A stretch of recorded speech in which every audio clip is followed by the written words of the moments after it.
Okay, well, This meeting is being recorded. okay. Let's get started. This is a Town of Norton Zoning Board of Appeals meeting for May 12th, 2021. We're holding the meeting by remote participation means due to the COVID-19 pandemic and the emergency orders of Governor Baker of the Commonwealth and of the Town of Norton as adopted. The public has been provided access to the meeting by electronic means, which is posted on our agenda for tonight. We have a few items to get through, so let's get started. I'm Tom Noel, joined by James Tenore, member, and David Wren, member, and Lucas Wozniak is our alternate for the evening. We're ready to get started. First item on the agenda for consideration is the application for Zero Tipping Place. Peter Clark is the attorney representing the applicant, and I see Mr. Clark in attendance. This is a matter that was before us a few years ago. We made a decision denying a variance in 2014, I believe. That was taken to appeal, and then the appeal was terminated. It was settled, dropped. I know there was some activity before the planning board around that same time. I'll ask Mr. Clark to go through that in a moment. But this is for a lot that is now on a cul-de-sac on Tipping Place, and the applicant is trying to make that a buildable lot under the bylaws. There is, I believe, 40 feet of frontage now because of the abutting cul-de-sac on Tipping Place. The applicant is proposing to has asked for a variance and has presented a plan that the applicant wishes to accomplish it with. Mr. Clark, you're with us tonight. Are you leading the discussion for the applicant? I am, Mr. Chairman. Okay. Mr. Chairman, could I interrupt this real quickly? Of course. Just as a reminder, I was going to recuse myself from this matter. Right. Thank you again for reminding us. So Lucas Wozniak, I'm appointing, and I think at the last meeting I assume did appoint as the third voting member on this application. Thank you, Mr. Wren. No problem. Thank you. Mr. Clark, who actually owns the property at this point? So the property is owned by the Minor Family Irrevocable Trust with James Howard is the trustee. Jim is the brother of Carol Minor, and it was the Minor family that owned this property back to, I believe it was the 60s. That it was the mother, and then her son, and then her son married Carol. But the family, the Minor family, were longtime residents of the town of Norton. Okay, this is in an R80 zoning district. The plans have been presented to the members. I'm looking through the papers, and it was Carol Minor who was the applicant in 2014. 1914 was a long time ago. 2014, we rendered a decision in June of 2014, turning down an application for a variance for, I believe, the same frontage, though I will ask council to bring us forward and tell us what the applicant is proposing to do at this point. Sure. Good evening, Mr. Chairman and members of the board. For the record, my name is Peter Clark, and I represent Jim Howard as the trustee of the Minor Family Irrevocable Trust, and his sister Carol. So yes, we were before the board in 2014, but this is a very different application than it was in 2014, even though the end result is the same. if the board remembers, if you were on, I know you were on the board, Mr. Noel. I don't remember if the others were at the time. I don't believe so, no. So the board denied the variance primarily because we did not meet the criteria, that we had not exhausted our other remedies. We had not looked at other options at the time. And you're right, there was an appeal taken, back in 2014, but that was just to preserve her rights. And it was, we were working with town council from Copeland and Page, and we were also working with Otis Dyer, was the engineer from Rehoboth, who had done the survey work and the engineering work out on the site. Otis has since unfortunately passed away, but we were working to try and figure out what our other options were for the property. And so after the denial, we actually went to the planning board and received a preliminary plan approval from the planning board to create a tipping place extension, which was really just adding another cul-de-sac to the cul-de-sac, which would create, at least on paper, looking almost like a figure 8, with the existing cul-de-sac being the lower half of the number 8, and the new parcel to be created for the purpose of creating frontage being like the upper part of what one would think of as a number 8. So this variance that we're asking for tonight is not about making this property buildable or not buildable, because at least by by the support of the planning board previously, and we actually do have a definitive plan drawn that would allow for construction of a single family house on this lot, but we're asking for the variance from a practicality standpoint. It really makes no sense to pave 20 feet wide by a good portion of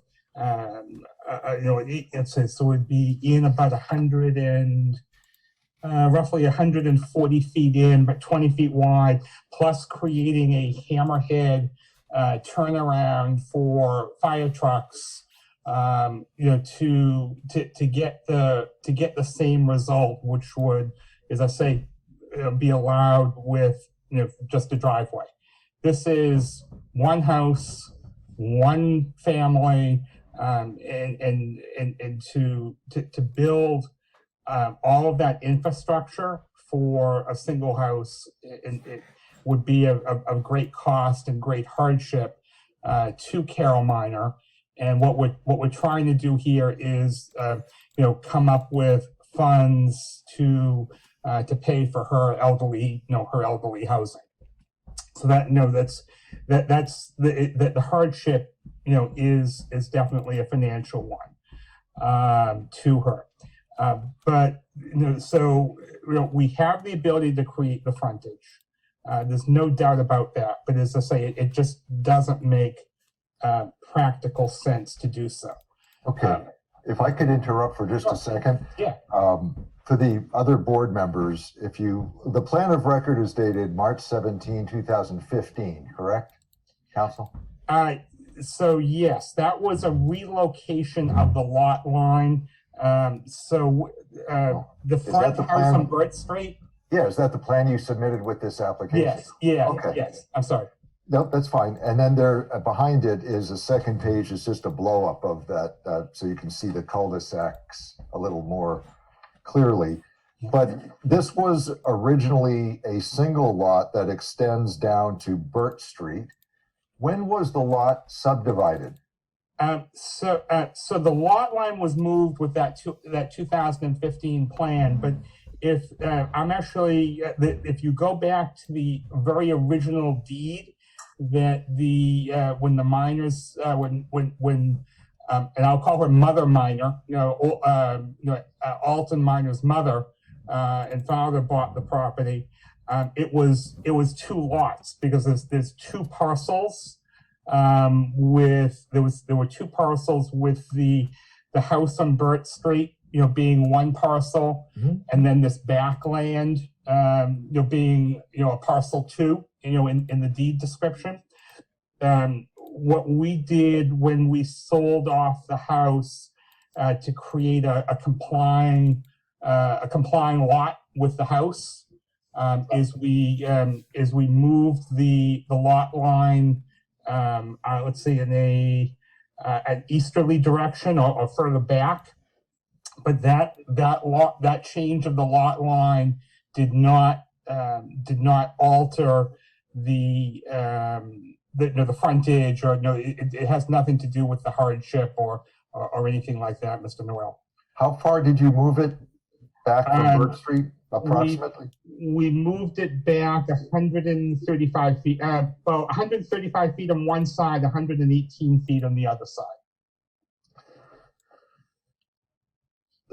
Okay. So in effect, it made the front lot conforming. The front lot wouldn't have been conforming under the old. Correct.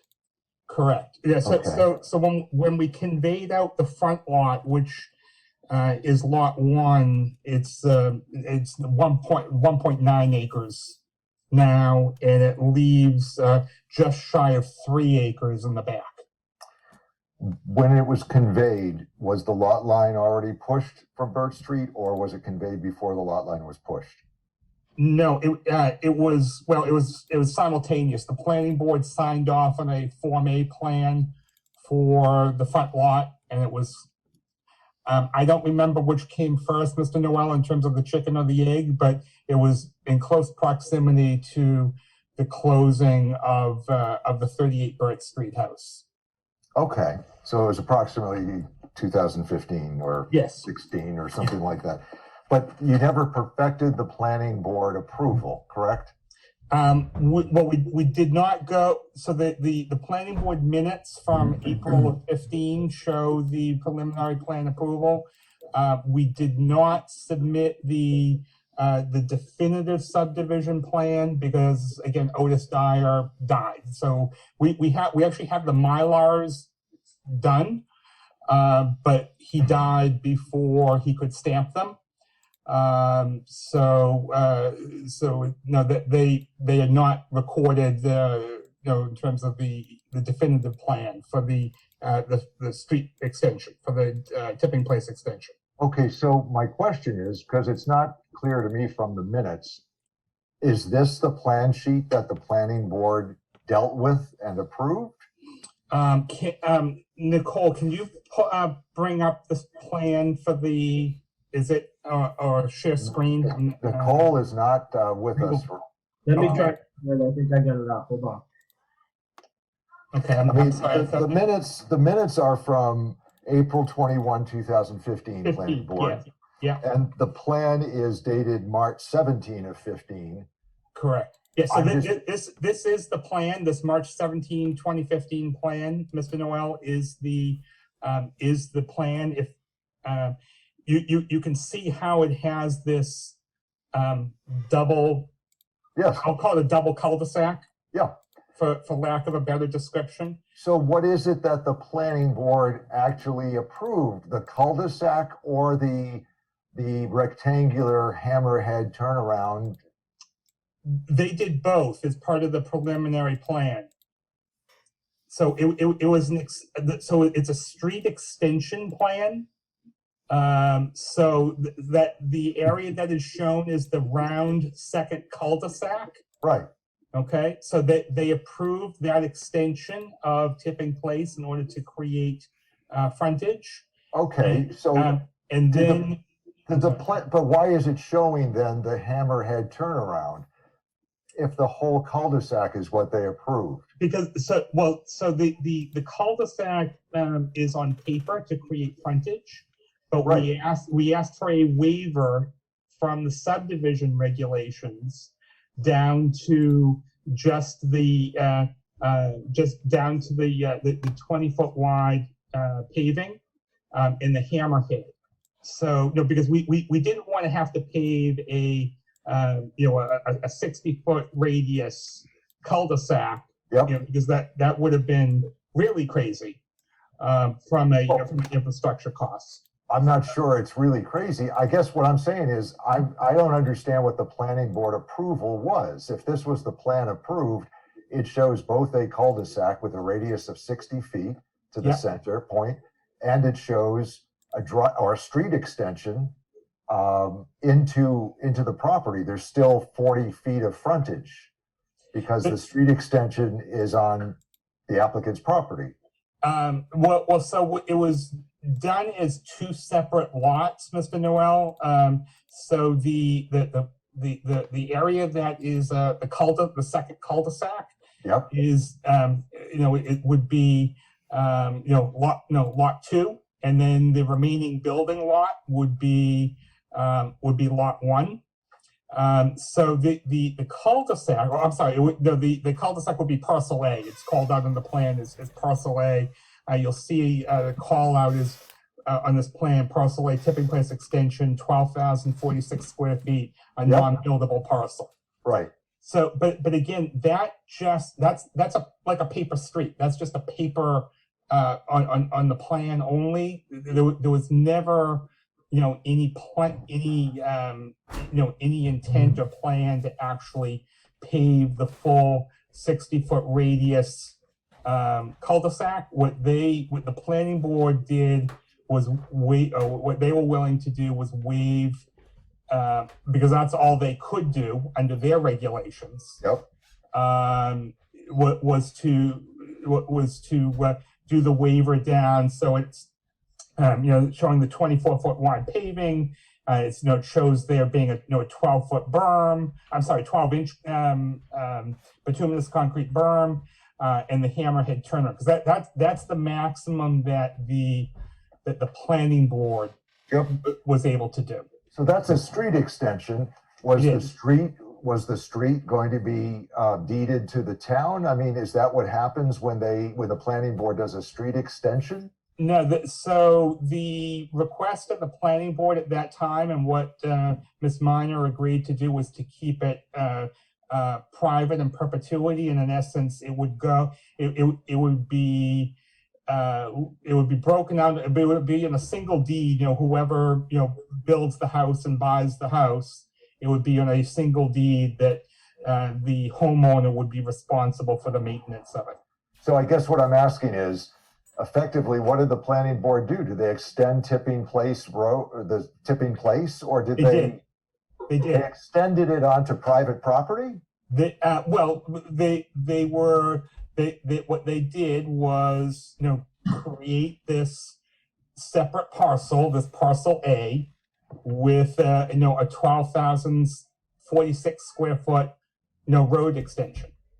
Okay, I don't get it, but that still leaves, under the zoning bylaws, for members' benefit, if you draw a line between the two bubbles in the figure 8, that's still the property, approximately, that's the property dividing line between lot 1, the back lot, and Right. the lot owned by James A. Freeman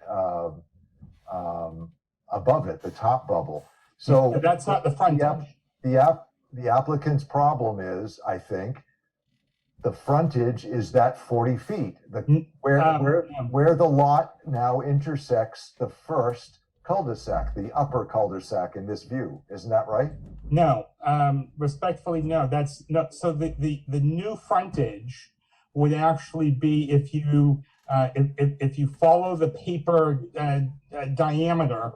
It would be radius 60 feet, length 306.32 feet, with a delta of 292 degrees, 30 inches, 37. So Only that if it would be the new existed. frontage. That would be the new frontage on paper. Right, if you made the second cul-de-sac, the lower cul-de-sac. But we don't actually have to build that cul-de-sac. Why not? I mean, isn't that what gives you frontage? No, frontage does not have to be built under the Form A regulations. Well, okay. under The zoning board right now is being told that the planning board approved something. Mhm. It's not clear to me exactly what they approved. But if members, Jim, I don't know if you control that screen I do. or if you have a pointer or your cursor. Right, you do have the cursor. Draw a line between the two bubbles in the figure 8. That's still the lot line there. It is. Okay, so, and what is constructed now is the upper portion of the upper bubble. Correct. The lot line intersects 40 feet of that upper bubble right there. Correct. So effectively, that's your frontage, and you are asking us for a reduction of frontage required to that 40 feet. What we're asking for that, Mr. Noel, rather than building this, building this 24-foot wide roadway and berm. So this is something that the Zoning Board of Appeals has done previously. I'm aware only because I was involved in it as the attorney for the property owners. There was the property on the corner of Power and Olympia, where the zoning board of appeals waived it down to just like it was actually just under 25 feet, so there is actually precedent for the reduction of frontage, based upon other decisions that the zoning board has issued. Can you find that decision for us, Yeah, or tell us yeah, what I it can. was? I mean, not at this moment. Don't take time now, but Yeah. I don't recall that, and I'm not. I doubting you. have it on my I have it on my Okay. screen. Let's see if I can figure out how to. Well, Chairman, I will tell you, I will yeah. Go ahead, agree. Lucas. I agree with everything you're saying. We are looking at an application in front of us with 40 feet of frontage. That's it. If the planning board approved the second cul-de-sac and the second cul-de-sac was permitted and built, then we would be looking at a different frontage calculation. But as of right now, I believe you're correct by saying it's only 40 feet in front of us. Okay, we'll discuss that. I mean, I agree, and that's the whole purpose of my question. We're being told the planning board approved something, though it wasn't perfected, legally, and that's fine. Okay, if that's what happened, but we're being asked to sort of piggyback on what the planning board did, but nothing ever happened with it. Nothing was constructed. So I guess I'm stuck on who cares what the planning board did if it was never improved in that way. We're still looking at 40 feet of frontage, which is the line between the two bubbles, as far as I'm concerned. So legally, Ms. Noel, what exists on the ground right now is 40 feet of frontage, and so you're right. You don't have to follow the planning board, but what I'm trying to advocate for on behalf of Mrs. Minor is that this is something that can be done. So when we appeared before the zoning board of appeals 6 years ago, 7 years ago, Yeah. We had not done any of this with the planning board at that time.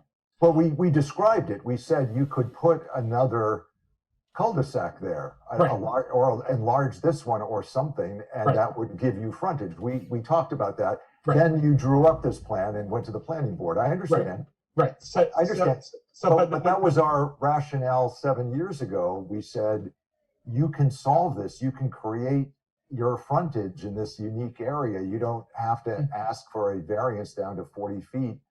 You can do this. Well, and that's what I'm trying to argue. So the what's before you tonight, Mr. Chairman, is not this lot is either. So I listened in at the public hearing that you had last month, that and there was a just the comparison is very, very different. So, the hearing last month was just an identical application to what he had submitted, before. This is different. This is different in that we have now gone to the planning board. The planning board has said, yeah, you can, yes, you can create, your frontage by, building this cul-de-sac. But where I'm coming to the zoning board of appeals for relief is that because of the hardship, the cost of building, even a hammerhead, is such that I don't think it accomplishes, anything for the town, and it comes at substantial cost and hardship to Mrs. Minor. Can I ask one question? So. Go ahead, Jim. This was long before my time, so make sure I got this right. You came to the zoning board, you asked for this back in 14. There was only one bubble, only the top bubble. Only one bubble existed. Yeah, all right. And then the zoning board of appeals denied it back then. Yes. Then went to the planning board and basically said, hey, here we have this plan, we can create a second cul-de-sac, a second bubble. And then And so what I'm trying to do, Jim, if I is to say, yeah, we can do this. This can be a buildable lot, but it comes at it's substantial cost. It comes at hardship to the applicant. Understood, but we did, that was exactly our response the first time, that yes, but that's why we're saying no. Jim, go ahead. Did you get your question out? I don't know if you did. The question is you're now, and what it looks like is you're reverting back to the first zoning board request. I agree. So, and maybe I just want to make sure I understand it. So you asked for this extension, right here, off this 40 feet. It gets denied by the zoning board back in 14. You go to the the planning board and say, hey, we think we can make this second cul-de-sac. They say, yes, we agree, go ahead and do it. For whatever reason, why it doesn't get done here nor there. Now you're back going, hey, we can do this, but we don't want to.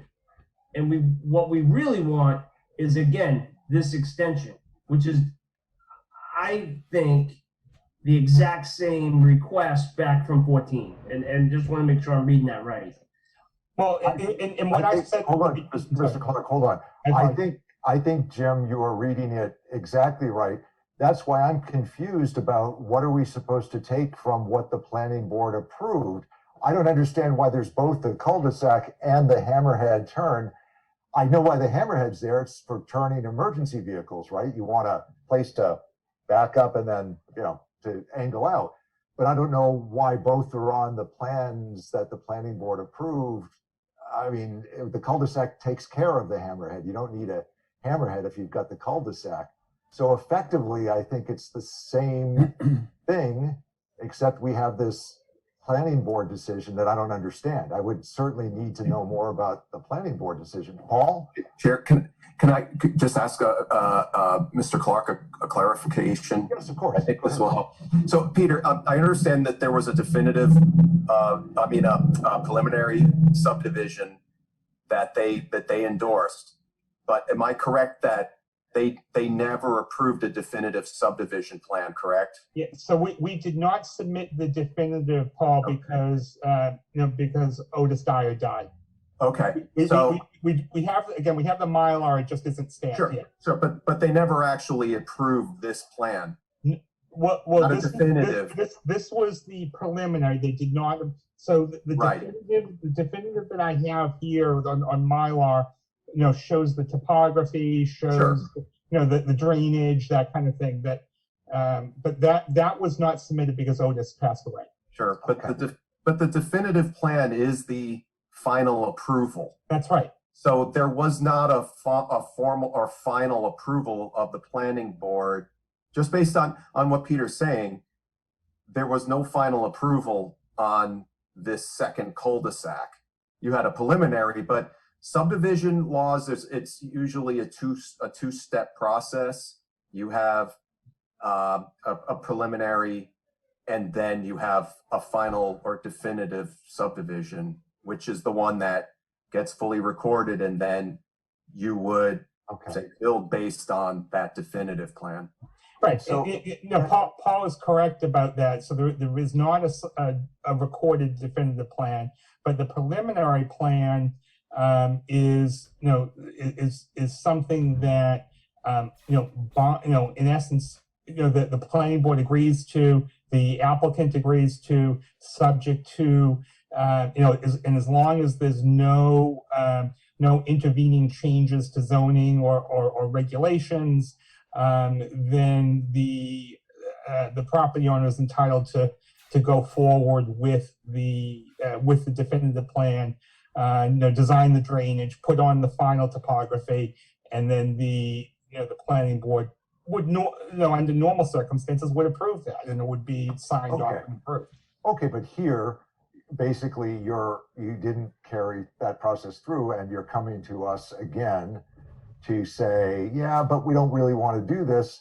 So in my view, you're still seeking a 40 reduction variance down to 40 feet frontage, which is basically the intersection of the top cul-de-sac.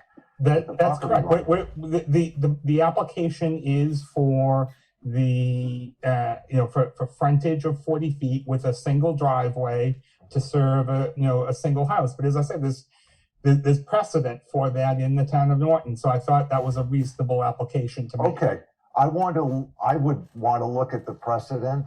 Okay. I want to ask other members to ask questions here, but I mean, you've clarified for me, the state of the action as it exists now. I would point out, though, that the lot was divided by the minor family, leaving this presently unbuildable lot. No, that's not correct, Tom. Okay, well, tell me why. You said it was in the minor family since the 60s at least, or something like that. So the title came into the minor family as two separate lots. Okay. It's parcel 1 and parcel 2. But they didn't have to, yes, correct. I'm sorry, you corrected me on that. But they sold off parcel 1, knowing that parcel 2 was not at that time buildable. So that again, there was, it's two separate parcels, and it had, so 40 feet of frontage at the end of Tipping Place is what was the legal frontage when the town accepted Tipping Place as a public way. So at the time, it had adequate frontage. It was only with a change in subdivision regulations and making making the change. So for just as an example, if 40 feet of frontage was not adequate for an extension of the road for use for access to this property, they would have closed up the cul-de-sac at the end of the street. They didn't. I agree. I agree. I mean, access to property, unimproved property, is one thing, but access to to put a single family residence on that property is another. Was Tipping Place approved? The finished portion, was it approved prior to zoning? So it never. There was a whole blanket bunch of streets that were approved in the 90s. Okay, but as public ways. In any event, there's been no house on this lot 1 at any time. Okay. That's correct. So in effect, even if it was a pre-existing lot, it was a pre-existing lot, there was nothing there. So it's not a pre-existing non-conforming lot because there was nothing. This does not qualify for a finding, if that's where you're going with That's it. what I was trying to analogize. Yeah, I wish it did, Mr. Noel, but this is really more, and I'll email the decision to Paul Okay. The prior variance that I'm aware of. But I was actually just looking at it here. It was originally in 2006. It expired. They reissued it in 2012, and it's down to 24.4 feet of frontage. Okay, so members, I'd like to suggest this. We ask the applicant, Mr. Clark, whatever you want to ask him tonight. If Mr. Clark is requesting that we take a look at that decision, I don't remember it, but I opt to look at it and to put this off till the next meeting so we can look at it. But go ahead and let's ask what we want to ask now of Mr. Clark, Mr. Tenor and Mr. Wasiak. I can just chime in and tell you that Jim put it very simple, that they, came in front of the board for this plan originally. It was denied. They went to the planning board to get the cul-de-sac approved. The planning board basically turned around and said, yep, we can go ahead with the cul-de-sac, but they never formalized it. Then they came back and they're trying to propose the driveway to say, well, in lieu of the cul-de-sac, let's put the driveway, exactly what Jim said. So I believe that the decision stands, in my opinion, to what was originally decided upon. Okay. The precedent that he's speaking of, we also have to review that. I think he should bring that in front of us, and we should be able to review that. In all fairness, corner lot exemptions and corner lot calculations are a little bit different. So if it is a corner lot, I'd be interested to see that. Okay, and we could make a different decision than the board made in 2014. I was on the board then, but there were two other members who are no longer with us. So, we could make a different decision if it hits you differently. I'm just trying to put it in frame of reference that, in my view, the planning board action doesn't mean anything. We have a new plan here with another circle and also a hammerhead. I'm still very confused as to why a plan would have included both the second cul-de-sac and a hammerhead street extension. To me, a street extension is when you go to the town and you say, you can take this, extend the street, we'll give you this square rectangle piece of street. You take it, approve it as a street extension, it's the town's. And that's, to me, what a street extension is. I don't know that. I mean, maybe I'll ask council that in the meantime. But I don't get why both of those are depicted on the lower bubble. And I haven't heard a clear answer. So just to try and answer that for you, Mr. Noel, it was because the cul-de-sac was paper only for the creation of frontage, and what was to be constructed was by waiver from the planning board that to only build the 24-foot wide. But if you had perfected the planning board decision as reflected in the minutes we have, if you had completed that, would you have to come before the zoning board for a variance of frontage? So no is the answer to that, but we would have had to have built that section of roadway and that hammerhead. Instead, by seeking the variance, what we're looking to do is, if you look at the plan that I had submitted with the application that has a driveway drawn on in light purple. I don't know if you have the color, the colored version.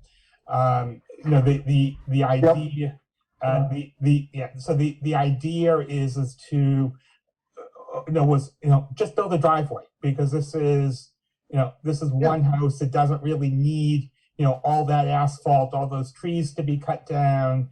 And so the idea was, just build a driveway like every other house, or most every other house in the town has. Except a driveway with 40 feet of frontage, effectively.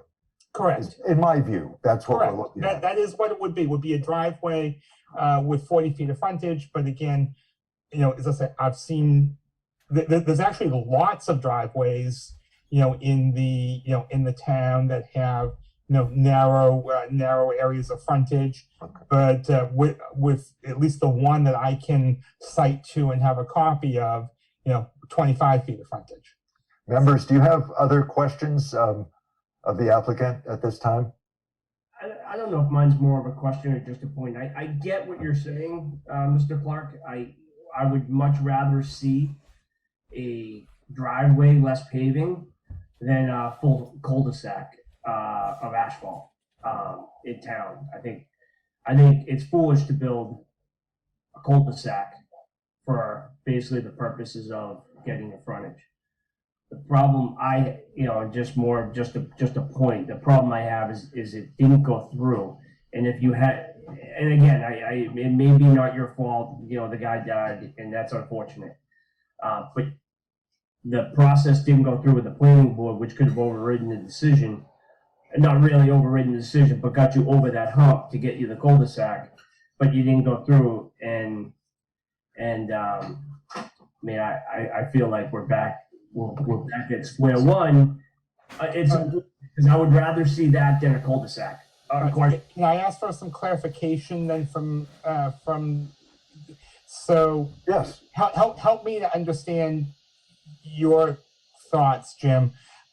So if this had received the definitive plan approval, and Paul, maybe you can chime in from a planner's standpoint. If this had received a definitive plan approval and we now had a legal building lot, would it then be appropriate to come back to the zoning board of appeals and say, yes, we have a definitive lot here, but we only want to build a driveway rather than a road extension?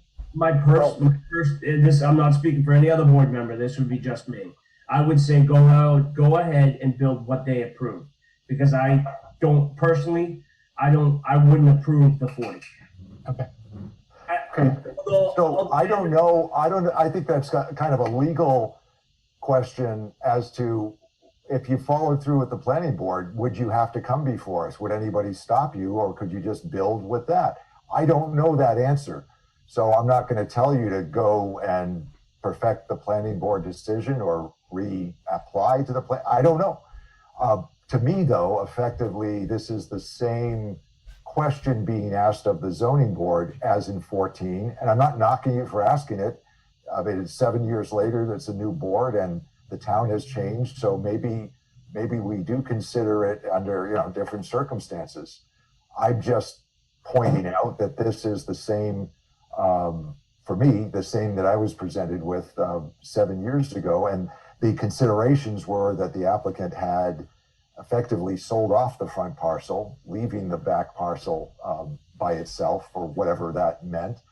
And also, I'll point out the applicant appealed our decision and then dismissed the appeal. So, well, again, as I said at the outset, that was done for preservation of rights, and I don't believe there were any expenditures by town council, other than a few phone calls that I had with her.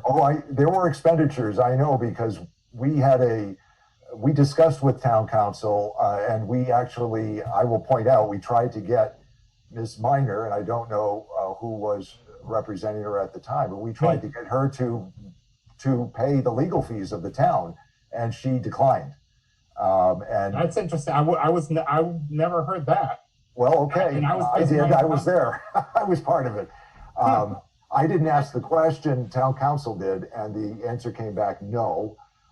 So we just allowed it to be dismissed. But that is whatever it is. I'm just kind of taken aback. I had never heard that before. Okay, well, there were legal fees involved for the town. Okay. I'm not doubting you. I'm just there was a lot of my time too. I remember looking at the same questions with council a few years ago. So I'm not ready to say no harm, no foul to that. I'm simply, neither am I complaining about it, Mr. Clark. I'm simply saying you're pointing out your memory of it. That's fine. Let me finish. The applicant has had several options over the years, and each time has stepped back from completing the option that she or they were working on at the time. Now it's back before us again. Okay, that's fine. We'll consider it. And I would like to see that decision that you pointed out, if you could email it to Paul. And then I will ask the members to continue this to the next meeting date. Before I do that, however, I see a couple people in attendance who I think were in attendance for the first round a few years ago. I will ask at this point if there is anybody in attendance who wishes to speak briefly, either in favor of the application or in opposition to the application, Mr. Chairman, to do you make themselves known. want me to keep the screen up or no? If you could, Jim, could you keep the screen up? Thank you. Is there anybody to speak in favor of or in opposition to the application? Ms. Ollerhead, are you raising your hand? Yes, yes, I live at the 14 Tipping Place, so we're right next door to this property. Okay. Was part of this 7 years ago when it came before the zoning board. I mean, our concerns are the same. I don't know, and actually I'm not even sure after this whole conversation if I completely understand what the proposal is, but I guess our concern is still the same, that our property, you know, particularly our pool, our backyard is right next to, you know, is adjacent to this property. So again, we're looking for the privacy. Wondering if the house location that's on the lot, I do appreciate that there's a house, you know, that we actually have a plan this time in terms of where the house location is. I'm not sure if that's a guarantee or if that's just a, you know, a proposal at this point. But we also, you know, we're looking at not sure how the trees would be clear cut, all those types of things. So I guess that again is still our major concern is just looking to see if we can maintain the privacy of our lot. Can you, if I could ask you a question, approximately when did you acquire your property or house? 12 years ago. My daughter was. It was existing at the time. I'm not asking personally. Yeah, our house was built in the late 60s and then we acquired. Thank you. Yep. Thank you. So that dates back to, that's what I was trying to get to, approximately when the house in the neighborhood was constructed. Okay, thank you.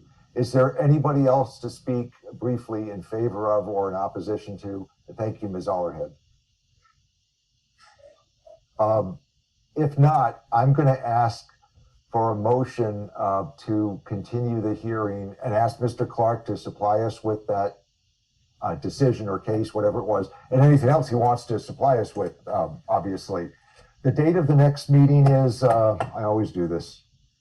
You don't have them. You do need to set them. I talked to Nicole about getting a date in June, and I said, just go with the date. Did she not set it down? No. Okay. I think I need to give you a further extension as well, Mr. Noel. Yeah, I'm going to get to that. Yeah, I thank you for the written extension, but you know how that works, obviously. Let me, first of all, let's look at June right now. I had communicated with Nicole. I believe I had said, let's just pick the 16th, and I had asked her to poll the members. Is June 16th available, members? And again, it's Lucas and Jim sitting on this, obviously. Yes, sir. Lucas? Yes. Okay. Then before we continue, yes, Mr. Clark, Attorney Clark had given us a written extension because this was actually filed back in January, and Mr. Clark has been patient with us as we had our various COVID difficulties and advertising difficulties in January, February.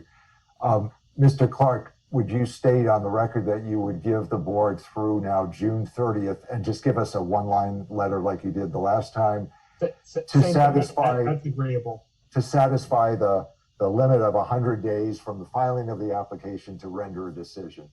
Yes. Mr. Clark has stated yes. With that, I would ask for a member to, for a motion to continue this to the meeting of June, 16 at 7 p.m. I'll make the motion to continue the Zero Tipping Place to the next meeting, June 17th. Yep. Second. June 16. 16. Sorry, June 16th, sorry. 16, yeah. I'll second that motion. Okay, thank you. No further discussion, all in favor? I have to do it by roll call vote. Mr. Tenori, how do you vote? Yes. Mr. Wasiak, how do you vote? Yes. And Mr. Noel votes yes as well. Mr. Clark, thank you. We'll look for your further information, whatever you can supply us, and we'll be back. If you could get us that letter this week too, just about the extension. Yep, I will do that. Much appreciated. Thank you. All right, have a good evening, folks. Thank you. You too. Thank you.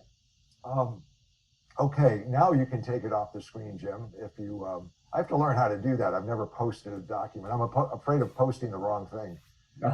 Well, so my camera kept going in and out. I'm trying to, in the middle of that. I'm like, oh man, I'm sharing my screen. I'm showing my settings. Yeah, make sure you show the right picture there. Okay, sorry, my voice is going. I am fully vaccinated. That's good. So it's not that. No wisecracks.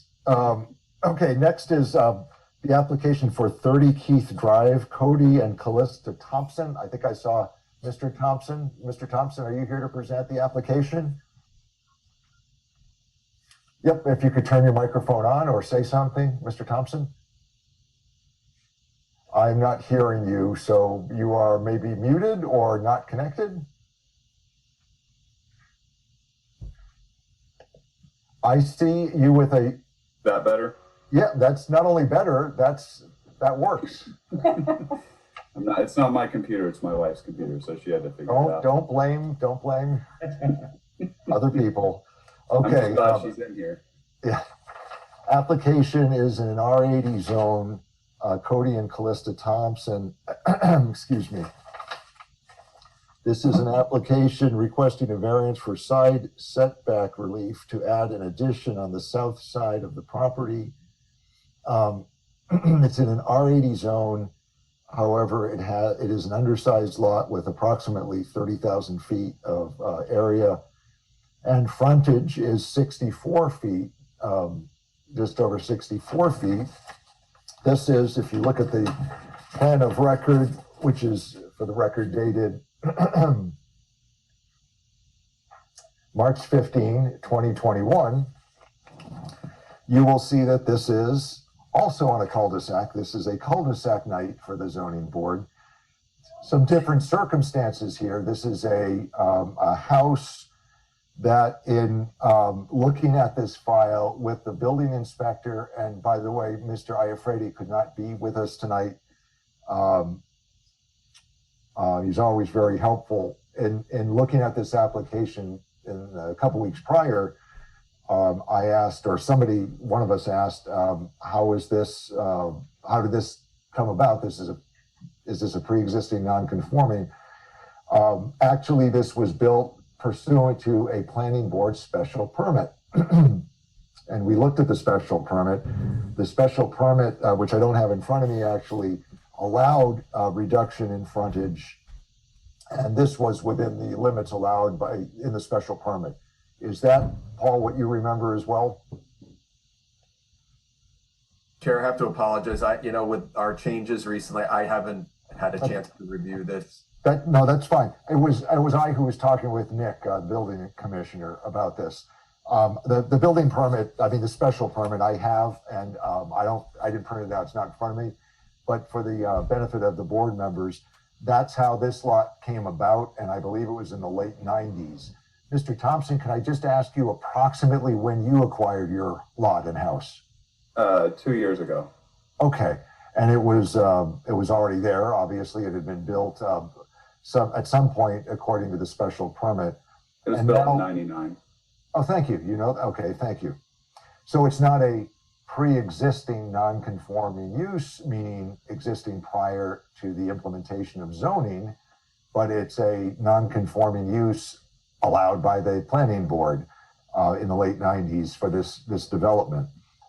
Right now, the applicant is seeking to put an extension on I'll say the south side of the lot, which would bring the extension to a point 11.3 feet as shown on the plan. And the other corner actually slightly closer, 10.89 feet as shown on the plan of record. Whereas now the existing dwelling is 16.6 feet off the side property line. Is that correct as far as you understand, Mr. Thompson? Yes. Okay. And my question is, how does that comport with what we have to do or not do under 1.5? It's not a pre-existing non-conforming use, yet it is a non-conforming use. So I think we have before us an application that would require a variance and also a finding. Mr. Wren, you are with us on this, correct? That's correct. Okay, so it'll be Mr. Wren, Mr. Tenori, and myself as the voting members on this plan. 1.5E, curiously, isn't, the way I reread it now, isn't only for pre-existing non-conforming uses, it speaks to non-conforming uses. My question, if I had counsel handy, though I am one and I play one on TV, if I had counsel who knew what she was talking about, present, I would ask, does the planning board special permit mean that it's now conforming? I don't know the answer to that, but I'd suggest that this would require, we'd be smart to do a finding if we were going to approve this, as well as a variance. That's where I leave this for us tonight.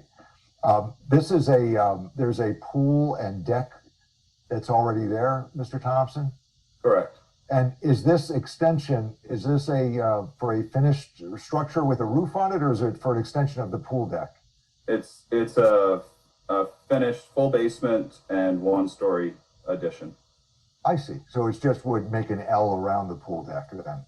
Correct. Yeah, Okay. the pool deck would come out and the new one would come in the way it's drawn on the plan. Chairman, I'll just give you, in the Dropbox, the architectural drawings of what they're actually building and proposing, the exercise room, and it's all in there. Thank you. Yep, you're right. Thank you. And I don't usually print those out. So you're right. I should have seen those and didn't look at them. Don't need to share. Thank you. I'm sorry? Don't need to share. Oh, I mean, not that, I shouldn't say that like that. Do you want to see it?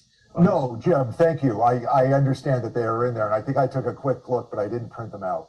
I shouldn't have asked the question because they were there and we could have seen that. That's what I'm saying at this point. So the applicant is looking for, because my question to the building commissioner was, how is this frontage legal where it is? We found out, well, it was built pursuant to a special permit. So it's not the same consideration that we just had with Tipping Place. There is already a house here. It's now 16.6 feet off the side yard setback to the south. Applicant wants to come to 10.89 and 11.3. I would ask members if you have questions of the applicant at this point with what they plan to do. I mean, I'm good. I think our only question was that frontage. And everything else was pretty clear. Yep, the plan shows what is intended, and I agree. I have, I don't know how it works when, we've obviously had these before, but they've never identified themselves. They've never popped their heads up as this was built pursuant to a special permit, or at least not in my understanding and knowledge. So my question is, do we go off of, in an R80 zone, side yard setback is supposed to be 35 feet. The special permit allowed it to 15 feet. Those are the dimensions that are on the plan themselves. That's the special permit setbacks that are listed up in the top right-hand corner of the plan. The front is 40 feet, the side is 15 feet. Well, normally the side would be 35 feet. So they are coming within what the special permit allowed as well. They are stepping on the special permit already reduced side yard setback. I just want to point that out for the board members, that some might take the view, the special permit already gave you permission to come closer than 35 feet. Why should you be granted more? I don't know the answer to that. I don't know if there are legal precedents, and town council's not with us tonight to, to consult. But clearly, we can see what the applicant is asking for here. I'm merely pointing it out because this is a further encroachment on what the special permit, which of course was issued to the builder, not to Mr. Thompson, but the builder at the time. Mr. Thompson's now saying, well, what was issued back in the 90s isn't enough for us. We need to encroach further. And I just wanted to point that out. Mr. Chairman, can we ask if there's anybody in attendance? I don't know if we did that the last time to speak for or against, because they had the notice, correct? Yep, they have been noticed. So yes, we can turn to that now. Is there anybody else in attendance to speak in favor of or in opposition to this application? And maybe Jim, if you know how to do this, you can post the plans again, or Paul can, so that attendees can see it. But yes, everyone, the abutters should have received notice, and notices were sent out. So is there anybody to speak in favor of or in opposition to this? And of course, if there's somebody who lives on lot 14 next door, which would be the most closely impacted, we would certainly hear from you at this point. I'll give it a minute. I don't see anybody joining by video or audio. Paul, do you agree? You don't see anybody popping up? Correct, and I don't see anything in the chat. Yep. Oh, thank you. So, Mr. Thompson, let me ask you, lot 14, the lot that's closest to what you're trying to do, where is approximately that house on lot 14? It's actually farther north. I can share my screen and show you that we sit much farther back on the lot. And I spoke to the neighbors. It's Jamie and Ami Meyer, and they gave me their verbal blessing. They said they're fine with it. I'd actually talked to them about taking down a tree that's leaning towards our house that's on their property, and they gave the blessing on that as well. And they got notice. We have to assume they got notice of this, obviously, yes. too. And they said they've gotten notice, and both Ami and Jamie gave me their verbal blessing and said they're good with it. Do you have a photo or an aerial showing? Yeah. So just approximate that might be. Yeah. So here's the lot. So this is our house. The addition will come back where you see the fence line here. It'll start a little go this way and then back. Oh, and I see. So right under the tree. Lot goes far back in here, and there's really nothing. There's nothing back there. Okay. So it's not going to be in their line of sight any more than our house already is. And what's back there is a fence, a vinyl fence. Understood. Thank you for showing that. That's exactly what I was wondering. If the house was placed right in line with yours, we might have some other questions or comments, but thank you for sharing that. So members, do you have any other questions of the applicant or of anybody? Based on the architectural drawing, there's no plan of using this as an in-law apartment, because based on the what I'm seeing is sort of a representation of a bedroom, bathroom, and a small kitchen. Yeah, so it won't be it'll all be under the same metering, everything. There's no intent there to have it as a purely separate in-law apartment. There's no full kitchen. There'll be a kitchenette, maybe a fridge. But the intent is, so Callista's grandmother will be 90. If she does end up needing help, then it'll be a first floor room that she can have with a full bathroom to be able to move in, and we can be able to help take care of her. But in the interim, it'll be a workout room and basically a pool house with hardwood tiles, so that we don't have to worry about kids running in on hardwoods with wetsuits and stuff like that. So do they do that? Immediate use will be that. Yeah. Okay.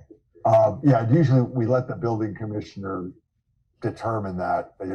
He sees the plans and and we've spoken with them. The only Yeah. concern that they raised was around the septic, and we had agreed that if the plans were approved, that we would tie into the town sewer to alleviate any of those concerns. Since he did say, clear, it's a workout room, family room space now. Obviously, it could be a bedroom, and if that were the case, then we would want to make sure that we were tied in. Well, that's governed by some regulations, so I assume that you will take care of that through the building inspector's office. I mean, I know if you have so many, is it bedrooms or bathrooms? I'm not sure Yes. which. Yeah, we're on septic in Title V. The septic's only only coded for 4-bedroom. So if it's deemed to be a bedroom, then we're out of Title V spec, which would require a tie-in. Yeah. I did submit, and I got the water department to give me the permit fee, and I've got that drafted up, and we'll submit that if this gets approved. So you are going through with that, because we can add that as a condition here, members, that the applicant will tie into town sewer, according to the water department's The only last question I have was, you mentioned there was going to be a full basement. Yes. Is that accurate?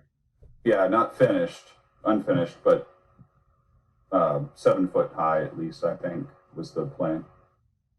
No plumbing, electrical, or anything down there, right? No, there'll be electrical. There'll be a couple of outlets and lights, and it'll be tied to the existing structure. Okay. Anything else, Jim? Nope. Or Dave or Lucas? Okay, so I have a question I'd like to discuss at another time, I guess, maybe with council. When there's a special permit already reducing the setbacks, where does that put us? I assume, we could say no to this anyway, regardless, but I'm just not clear on the special permit aspect of this. Since there's a special permit in place already reducing the setbacks, is there any less of a standard we have to meet, or the applicant has to meet? I don't know that, but not having raised or settled that before, I don't know that we have to, because we've certainly considered these types of lots before. It just didn't come up because the frontage wasn't so obvious to me anyway. So if there's no further discussion, is there a motion to approve the first application for variance, reducing to, as shown on the plan of record, no less than 10.89 feet and 11.3 feet, as shown on the plan of record? Mr. Chairman, I'll make that motion For variance, for variance, to 10.89. Mr. Tenori? 11.3 for 30 Keith Drive. I'll second. Okay. And I assume, Mr. Wren, that was with the condition that the applicant proceed with plans to tie into sewer. Oh, sorry, Mr. Chairman. I thought that might be a second motion, but yes, I can make that second motion. I'll add that motion to my motion. Okay. Jim, is there a second to the amended motion? Yes, there is a second. Okay. Now, I think, I think the applicant has shown the hardship. It's a specially configured lot, again, under special permit, but they come to us as they are. We find them as they come. So obviously there's hardship here. You can't put it conveniently anywhere else that I can see, unless it's right in front of the house, which doesn't work as an extension to the house, unless it's completely different use than what they intend. So I think, the circumstances of this lot make it not inappropriate to approve it. Any further discussion on the variance motion? Nope. Mr. Tenori, how do you vote on the amended motion? Yes. Mr. Wren, how do you vote? I vote yes. Mr. Noel votes yes as well. Then I'm going to suggest, again, I'm not sure if 1.5E applies here because this is not a pre-existing non-conforming lot, but if you look at the language, I think it applies more broadly. And maybe that's another question for town council, but we don't have to satisfy that one tonight either. Is there a motion under 1.5E that the alteration of this non-conforming use would not be substantially more detrimental to the surrounding environment in terms of light, noise, and the other factors. Yeah, I'll make a motion under section 175.1.5E that the alterations would not substantially more detrimental than the existing non-conforming use. I will second that. Okay. Verbiage. Sorry, Dave? No, is that correct? That was correct. That was the correct verbiage. Yes, absolutely. Okay. I just refer to 1.5E and say the factors in 1.5E because that's what I'll put in the decision. If there's no further discussion, Mr. Wren, how do you vote on your motion? I vote yes, sir. Mr. Tenori, how do you vote? Yes. And Mr. Noel votes yes as well. Thank you to the Thompsons for coming in and explaining all of that. And we will render a decision within 2 weeks, and it has to be posted, and then there's an appeal period, but you can proceed thereafter. And you're already in touch with the building inspector anyway. So continue that conversation, and thank you very much. Good luck. Thank you. Thank you. Okay, next on our agenda is 253 Mansfield Lab, which is an application for comprehensive permit under Chapter 40B. The applicant, owner 253 Reservoir LLC. The applicant intends to construct a 60-unit rental apartment building, including 15 affordable housing units. And I see that we have the applicant's representatives with us. Ms. Sweet, are you leading the charge? Good evening, Mr. Chairman. Lynn Sweet, LDS Consulting Group for the record. Yes, I am. Okay. Nice to see everybody. You too. Can you bring yes. us up to date briefly of what's changed since the April meeting, and then we'll have some questions. Sure. So we don't have any submissions since the last meeting. We did follow up with, so a couple reports. One report, the order of conditions was issued by the Conservation Commission on Monday night. So that is, we have that in receipt and are ready to send that off to record. In addition, our civil engineer met with the Water and Sewer Board, I believe last night. And Cameron Campbell is on the line from DeSalle Burke, and he can give you a summary about that meeting. And our last order of business is that a comprehensive permit draft has been circulating for the last month or so. We have received comments from the town's affordable housing consultant, and we're hoping to discuss that tonight as well. Yep, that would be great. We'd like to do that. There were some new submittals. I thought there was, maybe Campbell is going to take us through that. But there were 2 or 3 documents that were, the plans have been restamped, I think, April 21 or 16 today, April 21. But I'll let your engineer take us through if that's okay. Mr. Campbell, can you activate your microphone? And first, I can ask you what was updated in the plans if you want to point out the changes, anything significant that we should be aware of. Yeah, I can share my screen. I don't believe there's really any significant changes from the last time you saw it. I think there were a couple of minor changes that the Conservation Commission asked for. So you are correct that there were a couple of minor changes, but they were at the request of the peer reviewer for the Conservation Commission. I see. Okay. So when I see a new stamp and new submittals, they're not issues that we've discussed. It's Concom. It was COMCOM, but we wanted both boards to be making decisions on the same set of plans. Oh, thank you for that. Got it. It took a minute to come back. No, I know. It's month to month with me, so it's worse for us. I do see a new signage plan that was submitted. I think we did ask for that last time. And in the download members is a signage rendering anyway, showing the dimensions. And I don't know if this is within the the specs for commercial zone or not, we can look at that. Or if a waiver is asked for signage, square footage, I'm not sure. Cam, do you know? I haven't, not off the top of my head. Okay. Well, let's look at that. We can look at that too. I just don't remember what the dimensions are. But that's in the packet, members, so we should look at that. And then, yes, Mr. Campbell, what happened with the Water and Sewer Commission? Was it last night? Yeah, I met with them last night, and I went over the plans with them. They don't seem to have any real concerns with it. They were slightly concerned about connecting the oil water separator to the town sewer, which is required by Mass Plumbing Code. But I talked them through it, and they seem to be okay with it.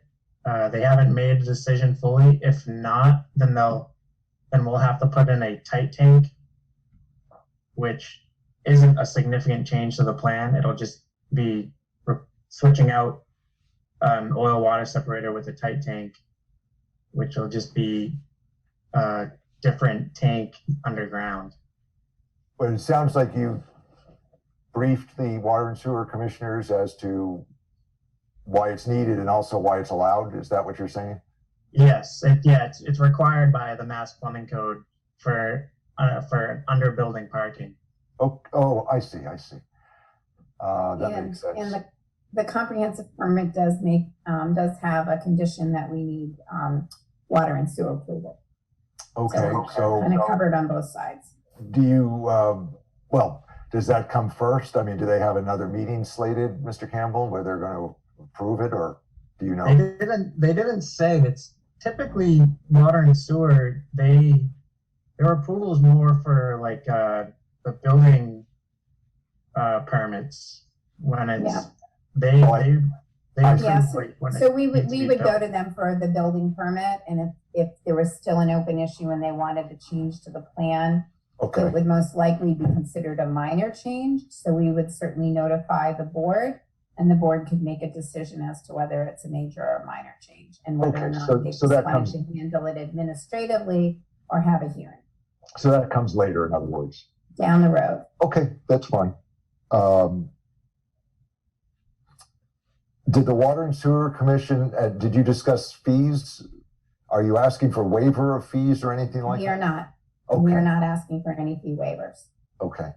So there's no other issue with water and I was sewer? going to joke. You want to give us some? We'll take Well, not volunteering. My pockets are empty, but them. I don't speak for the town. I just didn't know because we usually ask that of applicants, obviously, at this point, if they've worked that out with water and sewer. That's fine. The fire department, wasn't there another meeting planned with fire at as of the last meeting? No, they're all set with. We gave them everything they wanted with the access and with the driveway along the left of the building and the little extension off the back of the building. Okay. Members, please jump in and ask if you remember something different. I have a question, and I'm not sure how this came to me. We discussed the possibility of a bus shelter, correct? No. We did not? We have on our plan an area designated for people to wait for it, but we are not building a shelter. We just have an area in which children can stand that is safe for them to stand. Okay, that rings a bell. Did I ask the question at a prior meeting then, and that was your answer? Is that what I'm remembering? Could you point out that area on the plan? I think that might be the other application. Yeah, I remember it from that, but I thought Yeah, we yeah. talked about it here as well, Jim, no? I don't remember it. Okay. Cameron, do you want to bring it up, or you want me to bring it up? It's towards the front of the property. I can bring it up if you want. It's on the computer seems to not be reacting very quickly tonight. Something's coming up from Mr. Campbell. Okay, There we so go. yeah, it's You guys see that? Yeah, thank you. it's pretty much the front of the emergency access right here. Okay, that's in a paved area, right? Yeah. Correct. And there's a gate on the emergency access, of course. Yes. Okay. Is there any location where a small shelter could be placed? We wouldn't want to do anything that would interfere with sight lines. No, I agree with that. I'm asking about on the property where it wouldn't interfere with sight lines. But we're literally a stone's throw from the building. I mean, if they wanted to shelter, they could shelter in the garage. I'm just not, this is not something that is a requirement. I agree. I understand. I'm asking about the facility of doing that. But I see, go up on the plan a little bit if you can. So you're saying the garage is right there. Literally right there. And then we have the walkway going from the garage over that way. Yep, I see. Yeah. Okay. Well, members. That's what we feel is the safest location for it, away from all the vehicles. Okay. Members, speak up if you are thinking something different. I'm not too sure I agree with having them huddle in a garage, but. Well, I'm trying to think of the sight lines. No, I agree with you. If somebody is leaving a single family home to walk out from their house to a bus stop, they're not in a shelter. This is a similar distance to something like that. So I guess I'm taking a little bit of an exception as to why this would be, any different. I'm not saying they should shelter in the garage, but if there is a concern about exposure to elements when a child, walks out to the bus stop for a minute or two, then, they're not that far from the building. Understood. I'm just, again, trying to picture, though, if somebody's waiting for a bus, where do they see a bus from, in the building or in the garage? We've asked in appropriate circumstances for some sort of shelter, even if it's a small, not talking about an enclosed structure, but a lean-to of some sort. I'm wondering if there is place to put such a thing, even a small shelter, that could stand 4 people or something like that. Members, do you have feelings about this? So just in terms of sightline, real quick, I mean, that's not an entrance that's going to be utilized unless in case of emergency. Correct. Yeah, I don't think sightline is all that important because it's set way. I mean, what are we talking? So I can comment that if you see this dashed line, yes, along there, we have to keep anything 3 feet or higher out of that dashed line area. Is that because of vehicular traffic coming on the? Correct. That's the sight line. And That's that was the sight peer line reviewed issue, by and the traffic because engineer. it's Mass 140 and it's a state highway and everything. So is there any way to go just to the east of that dumping lot? On maybe the other side, just north more on the other side. No, we don't want to interfere at all with the emergency access. Okay, what about, could you scroll up to show us the lower part of the lot? No, I'm sorry if I'm, yeah, that's where I'm going. Yeah, we don't want this, we do not want the children crossing the parking lot. That is a really dangerous idea. I agree with that. Okay. Yeah, I think where we've located, we did put a lot of thought into locating it at the onset of this project. I'm sorry, locating what? Where a designated standing area would be safe for the children to leave the building and get to the bus area.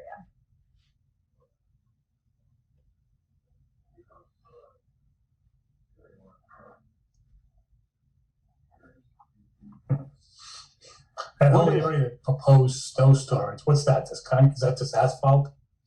No, it's green space. It's just Oh, the only area where if it snows, you can kind of push the snow off or So it's landscape area during the summertime and it's snow storage area during the winter time.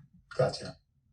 What's that symbol right above where it says proposed sign? There's a symbol that I don't know. that is a hydrant. Oh, okay. That makes sense. Well, it doesn't, where your cursor is right now, what is that portion? Is that the drive-in entrance to the, Correct. This is the driveway to the garage. Yeah. so that's paved or concrete there? This is paved. So it's not a place to put a shelter, right? No.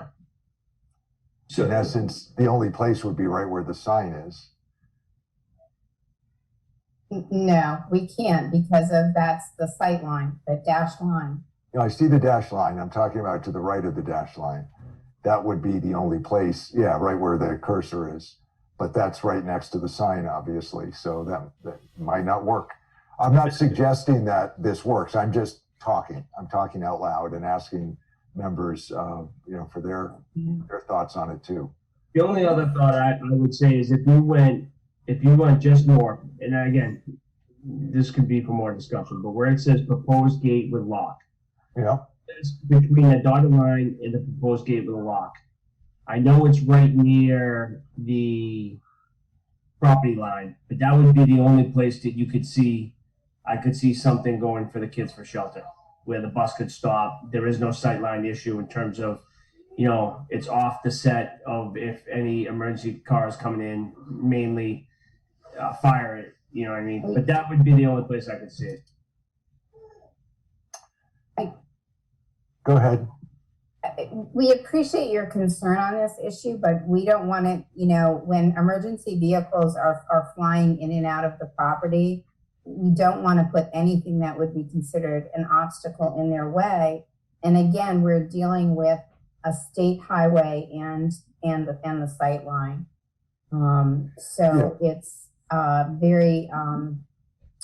It's a very tight site out front. There's been a lot of engineering and a lot of discussion, getting to this point. So, Okay. I don't know that we're going to be able to satisfy your request, and keep the site, safe for all of the kind of competing interests that have to occur at the front of the site.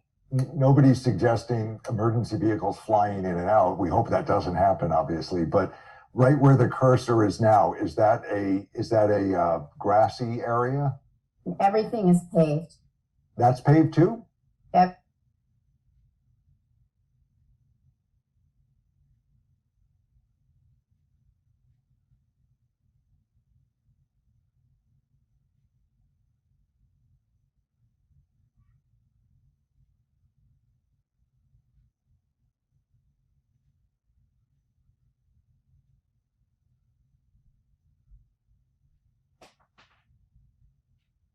Yeah, it's a bus stop is right there. This meeting is being recorded. There's a sign saying this is the bus stop. I would think that most people would hang out in front of the gate. Towards 140. Yeah, they'd hang out on the 140 side of that gate. That's what I would think they would hang out. Well, okay. Right? Maybe so in the pavement, but that doesn't give a shelter effect to any. No. My point is that's actually not a great spot to be. Yeah, right. Okay. So I would ask the indulgence of the applicant to look at whether some sort of small lean-to. I mean, I've seen small lean-tos of, 6 feet in length maybe and 2.5 feet in depth, just to provide something from shelter from the rain.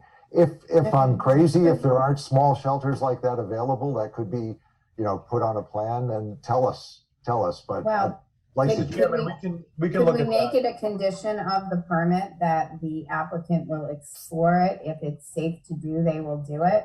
I- But we this is the first we've heard of this issue, and the plans have changed a lot. So if we're happy to add a condition of looking into whether or not it can be safely added to the front of the property. Yeah, I would just ask you you could look at it and tell us at the next meeting. I guess we had thought that the hearing was going to close tonight because we had thought all the issues had been addressed. So if this is the only issue at the end of the night, we would ask for your indulgence to make it a condition so that we can close the hearing. Okay, I'm not sure that I'm ready to close the hearing at this point. Anyway, I thought we would go to the next hearing and do that simply because I want to get all the remaining questions on the table and say to people that we're going to close the hearing before we do that. I understand your desire to get it done. I certainly do. But let's see how the meeting goes. Let's see how this meeting goes. I'm not foreclosing anything. Mr. Chairman, we'll look into that for you. You're looking for something 4x3 roughly that has coverage over for kids to wait in for their bus. Exactly. And okay, we'll absolutely look into that for you, and we'll get back to you on that one. Okay. It seems feasible to me and to us, I think, the other members, but if there's a reason that it's not, if it's going to mess something up, I'm not telling you that the plan goes down the tubes. We're just asking for the information. If we didn't bring it up till now, I apologize. I thought we had, and maybe I am thinking of the other. I think you may be. And this is only 60 units. That was over 100 units. Yeah, I understand. There is a significant difference in the size of the project. Yep, understood. Okay.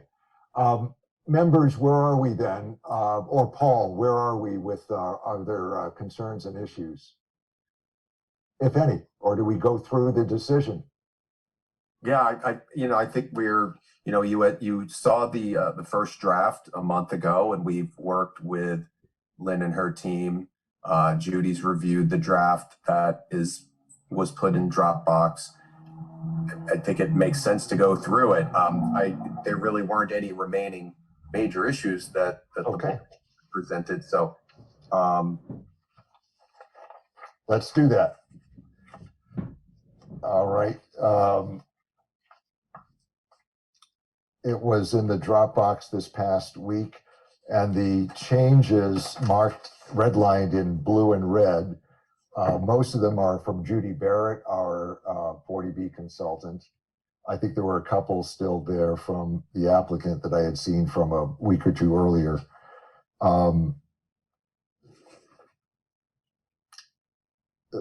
Ms. Sweet, did you have any problems with what Judy Barrett had edited? We had no issues. We accepted all of those edits. The only issue that we had was with regard to the request around the local preference, which is something that, quite frankly, is out of the applicant's hands. It's a requirement that Mass Housing get proof from the municipality that they, in essence, deserve or to receive a local preference on the project. So Mass Housing reviews the affirmative fair marketing plan. They require a letter from the municipality, basically having the municipality state the case as to why a local preference is needed. And we're happy to support those efforts, but it does need to come from the municipality. So I'm not sure if everyone on the board is familiar with that issue, but the Mass Housing has the ability to grant a 70% local preference for the affordable units. Therefore, 70% of the units would people living, working, or going to school in the municipality would have essentially 2 bites at the apple. They would go into 2 different lottery pools. So is this section, is this B4 that we're talking about on page, well, the pages on, yeah, they are, page 10? Yes, it's B4. So the language that we put in there was that The applicant shall assist the town in the submittal of any evidence required by the subsidizing agency to support this local preference. So we don't really understand, what the issue is there, but it's not something the applicant has control over. It's something the subsidizing agency controls. Okay, Judy, I see Judy Barrett is here. Hi, how are you? Good. Judy, you came at the right time. Can Yeah. you give us some background on, did you add this language or, I see you have a note. Okay. All I was trying to say, I agree with Lynn that, the town has to request the local preference. There's no argument about that. But there's a bit of a disconnect between the fact that really the whole marketing and tenant selection is not in the jurisdiction of the ZBA. And so you're kind of got 1 foot in and 1 foot out when you're putting conditions like this in a comprehensive permit. The better way to address this and not have the board getting in the middle of trying to regulate the affirmative fair housing marketing plan is simply to require the applicant to submit to the town, presumably the planning department, a copy of the affirmative fair housing marketing plan for review and comment, obviously not approval, but for review and comment, no later than 2 weeks before they're going to submit it to Mass Housing, at which point now the town has the plan in hand and can generate that letter requesting local preference. But it's something that's happening really from the town's policy perspective and not the ZBA inserting something in a condition in the permit that really doesn't belong there because it's not in your jurisdiction. So that's my only point. Whatever you do that you want to do is it's do what you're comfortable with, but I feel compelled to advise you that it's not in your jurisdiction. Okay, so Judy, B3, the paragraph before yeah. says the applicant shall obtain approval by the subsidizing agency of an affirmative fair housing plan prior to the rental of any affordable units. So it does address the fact that the applicant is responsible for the plan. Right. All this paragraph is doing is saying that if you want a local preference, we need your assistance. Right, and I'm just saying it doesn't need to be in the ZBA's decision. Attorney Christopher Alphen for the applicant. I have no disagreement with Ms. Barrett's comments. So she's absolutely right to summarize that, and that's totally fine if we want to modify that condition accordingly. So Yeah. all I'm asking is, are we taking this B4 out? What are we doing with the blue section, Judy? What do you recommend Simply doing? saying that that B4 could simply say no later than 2 weeks prior to submission to Mass Housing, the applicant shall provide the Director of Planning and Development a copy of the proposed affirmative fair housing marketing plan for review and comment. Okay, That then puts it in the town's hands. Yep. If it's okay, I've already explained it. So that's all you need to do. So does that note go to B3 and not B4? That's, I think, Judy, where I'm getting lost. I don't care where it goes, as long Okay. as it's So if we put that Hold on, comment wait, I'm confused. I'm just confused. We're not arguing anything. We're asking to redraft something. Right. So we're Right, taking correct. out the blue section and adding Judy's sentence? Is That works for us. Yep. Okay, then Judy, I'd ask you to put the sentence in writing for us so I don't have to write fast. Yes, sir. And we can make edits. I mean, the time's come for us to, for me to make some edits here, and that's what I'm gonna do Sure. after tonight's meeting. So that's fine. Yep. Works for me, sir. That's fine. Okay. So go ahead then. Where are we next? Were there any other issues? There are no other areas of contention as that I'm aware of. Okay.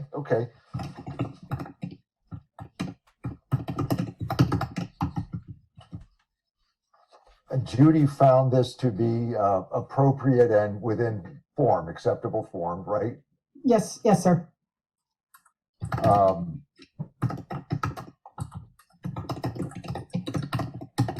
Somebody's keyboard is very loud.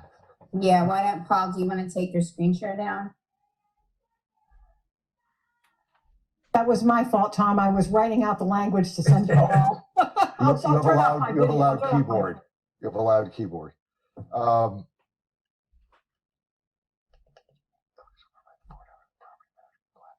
property management plan, who took that out? That was left over from a decision that had low-income housing tax credit, so it was a whole different project. I took that out just because it didn't belong in the first place. Okay. But Judy, did that concern low-income tax credits, or is this just a management plan? It was from it was left over from the base decision this was copied from. Okay.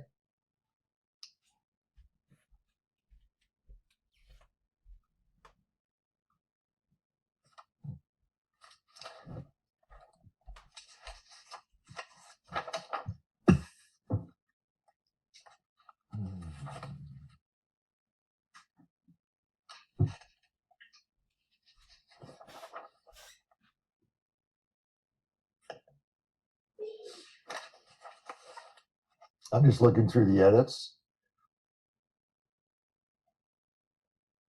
On page 18,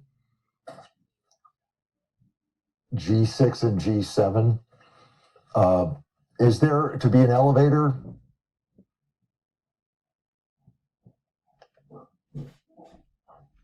Is there an elevator in the project? There is an elevator in the project. And is this not a regulation to have a generator backup or emergency backup? That, again, the prior decision was for elderly housing, which requires backup. It's not required on a family building.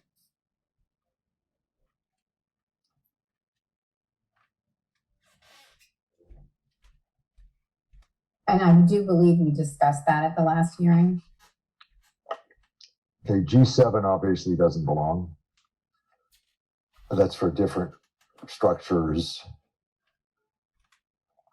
I remember discussing elevators at one point. I'll talk to building commissioner. Okay. 10. Did the applicant remove G10 as well? Hang on, I'm just scrolling down. Hang on. Yeah. Card access system. Yeah, that's not, again, all of this came from a decision that was elderly affordable housing. So yes, we did take that out. What was the decision that it came from?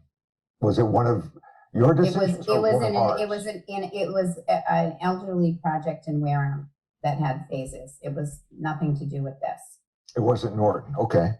No, it was not Norton. Yeah, because some of these seem like fairly good ideas. That's why I'm asking. From my background, that 10 is a really good idea because I'm dealing with it now where the facility doesn't have key fob. Yeah, well, we had some of these security things written into our last decision, and I think members, we should look at the last decision and see what we had there and insert some of that into this draft. I'm not sure what is there and that's not here. That's the point that I'm at right now, but that's what I'm suggesting as I read some of these through. In other words, we came up with some, fairly good protections in the last one. I realize this is not the same building, but it is it's, go ahead, Jim. With respect to 10, how do residents access? Is there going to be a key fob getting in and out? Yes. Is the key fob access times and dates going to be stored somewhere that law enforcement can't get access to, or no? Yes. Okay. As long as that would be my concern if, obviously with my background, but we wrote some of those details into the decision we just approved. That's what I'm getting at. So I'm gonna look at that, and I would add it and I would circulate it to the applicant. Obviously, go ahead. Right, but this site is not going to have a live-in superintendent like the decision this was copied from. right, and I would be okay with that as long as during normal business hours, law enforcement can, or even whoever would need access to it, can get reasonable access to it during normal business hours. Okay, so there's going to be a Knox box on site, so police and fire are going to have access to the building. Is No. that what you're talking about? Like if someone reports a crime, Yeah. and you want to know who used the key fob to get in, or what time the key fob was used to get in, or anything like that, that would help assist in any kind of ongoing investigations. I just don't think that that's a comprehensive permit decision. I think it's a management decision. Okay, now we're sure, but it's our job to approve a project that has reasonable protections for the residents and for the town. And so we've taken that seriously in the past. And I think the members are just expressing that there are some small things. They're not free, of course, but some reasonable things that we've requested in the past. And we are requesting some of those, or talk about some of those now. Right. No. So, Mr. Tenori, you're absolutely right. There will be, everyone will have a fob. Everything will be logged when you come in and when you come out. The fobs can be turned off when people move out. There will be a camera system. And honestly, that's just the cheaper way to do it rather than grinding out keys every time. It's kind of the new way anyways. And I think that's where Lynn's going with it, is it's becoming cumbersome with these things that happen anyways. It's more of a management issue. But to answer your question, yes, and police, we have an emergency line. Police can actually access it. We can give the police a code and they can access it within minutes, and they can dial right into it. So it's actually pretty cool stuff, the new stuff out there. That's good. Yeah. Yeah, I would think any modern system is going to have the stuff we're talking about. We're just inquiring. It ties it to a camera system as well. So when that key fob gets hit, the camera gets hit and they tie together. Mm-hmm. It's just that we haven't proposed it. We haven't given you written documentation. So I'm just concerned about this particular kind of language. If you want us to come, because again, it hasn't been given in evidence of what is and isn't being done, because that happens down, a little bit farther down the road with the building department. If there's some type of innocuous line language that you want to put to make sure that you're comfortable with it, we can. It's just that the way that it's written currently doesn't apply to this situation. Okay. I will do my best to edit some in a rational and simple way. Water and sewer is taken care of. Yep.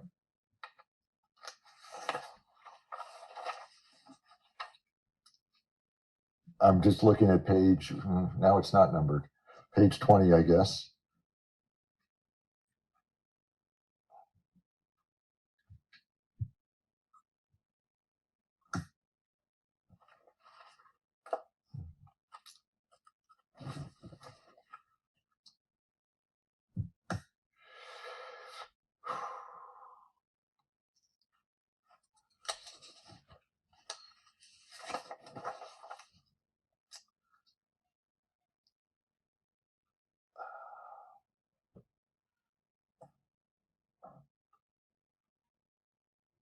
Oh, okay. J8 on page 22. Is that something that we added, Judy? No. To the last decision or to this one? No, this one, J8 on page 22. I'm looking at it now, Tom. I think that Judy, I think you may have added that and we accepted it. I'm pretty sure I didn't add that, but I think it's a great idea. I would suggest it, but I didn't add that language. It was just some general protective language. Okay. Yeah, that Chair, that's something we typically do with planning board. That language. So Paul, did you add that in? Yes. Yeah. Okay, that's where it came from. So this is fine with the applicant. Okay. Well, I'm going to go through and accept these things that we're discussing, and then see if there's something else that we, as the board, would suggest, and have that at the next meeting. And you can answer about the bus shelter or lean-to at that time, and maybe at that meeting we wrap up the public hearing and take a vote. That's my thinking anyway. Members, tell me if that's different than what you're thinking. I'm sorry, who's speaking? That's me, Anthony. If I could ask you a question, I was actually Googling for a second, looking for some bus stop. You don't care too much about the size as long as it's reasonable. Like if I have to get like a 3x8 or something, you're fine with that? 3x6, as long as it fits in there? Yeah, I don't know what's available out there. I know I've seen them, you know, they're closet size basically, just to stand under to keep the rain or snow off you for a couple of minutes. Yeah. I don't have anything different in mind unless other members do. I think we should leave them out in the snow. These kids are soft today. We used to climb uphill both directions. Stop. So it sounds like the three issues that have been identified today is Judy's going to give us some language on the local preference affirmative fair marketing, those 2 paragraphs.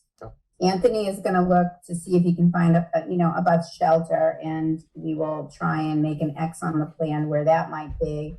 And then the chairman is going to give us some language, or someone's going to give us some language about how they want to handle the fob. Or do you want us to make that language up? No, we've got some language that we just worked with and that we were comfortable with. So I will propose some edits.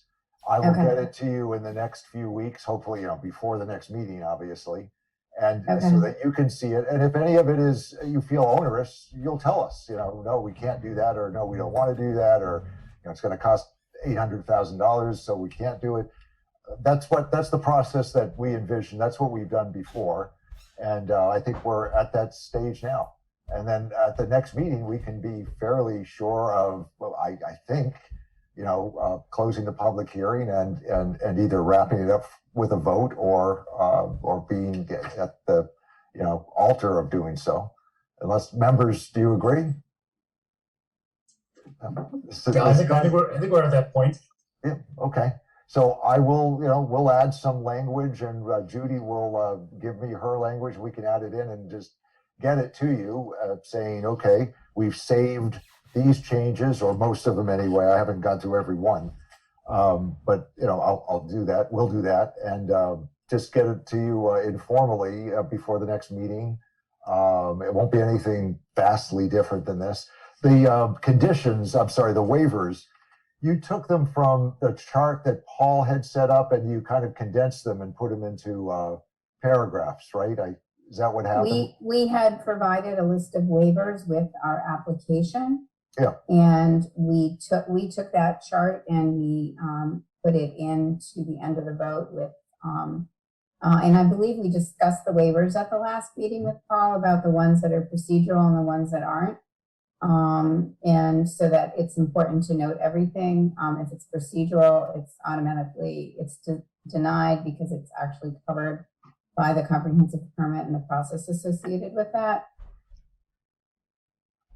So I do believe we went through them at the last hearing, if I'm remembering my hearings correctly. They're in different Is that ringing a bell? They were in a chart. They were in a chart form last time, I think. They were in, we probably brought up the 8.5 by 11, but then we put it into the decision. Right, okay. And the original. But I thought we had the decision at the last hearing. Yeah.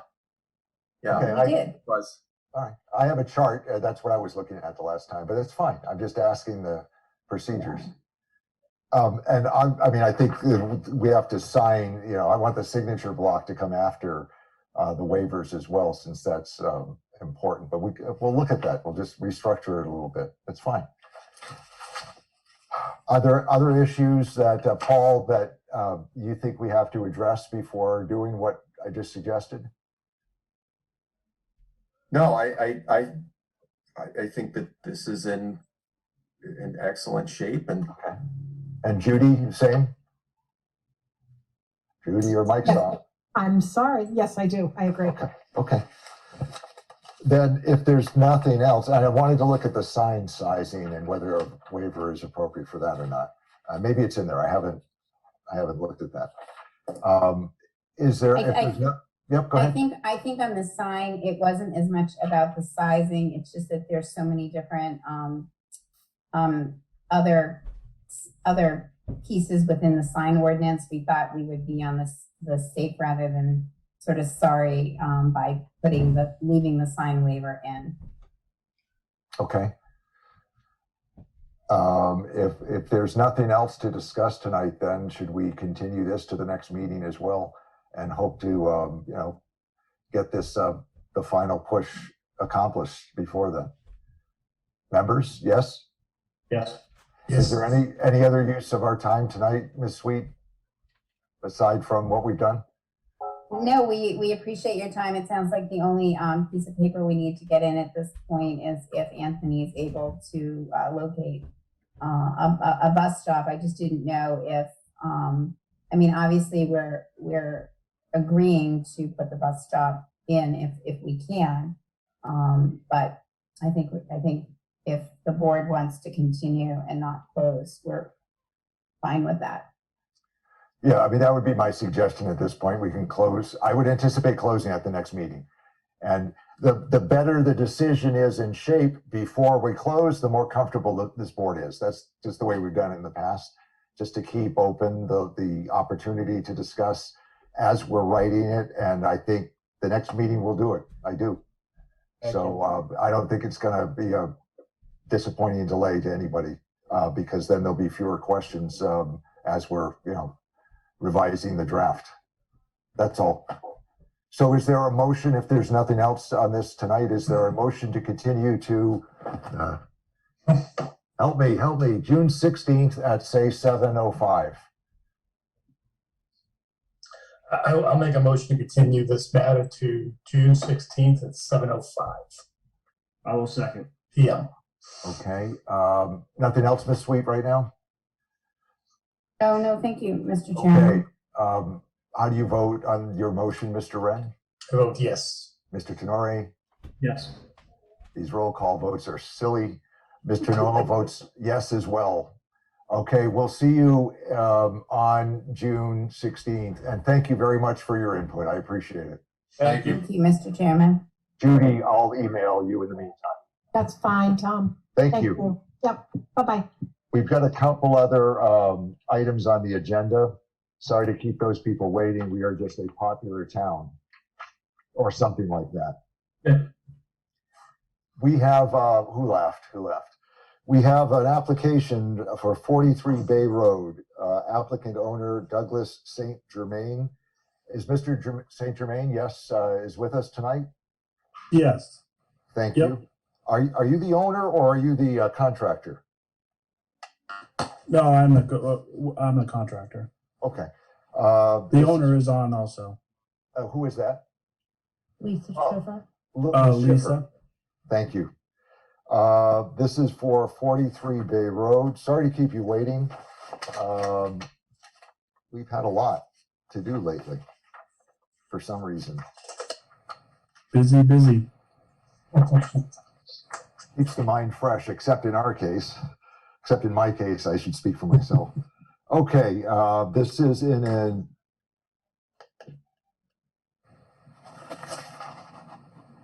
R80 zone. Frontage is 116.6 feet. Total area is 21,000 square feet. So again, it is an undersized lot with insufficient frontage. Property was acquired in 07, November of 07. The plan has been submitted. Excuse me. For the record, the plan is dated, this one's really small. April 7 of 2021.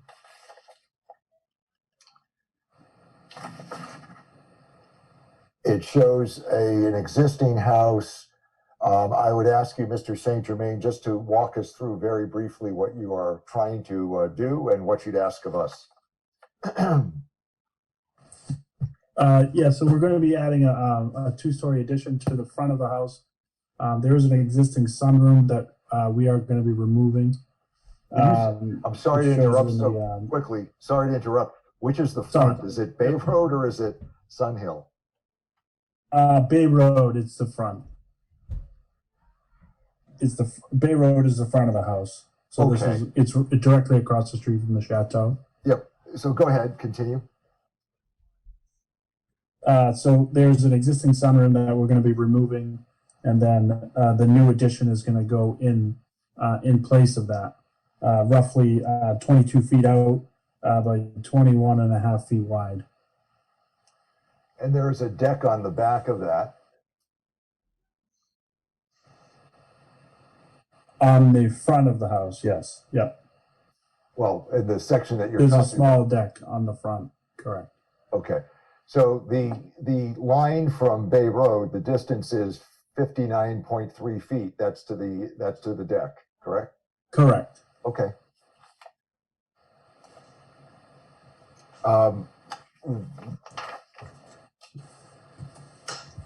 It looks to me like this is in line for a finding under 1.5E, members, and I don't think that variance relief is needed. Do you agree?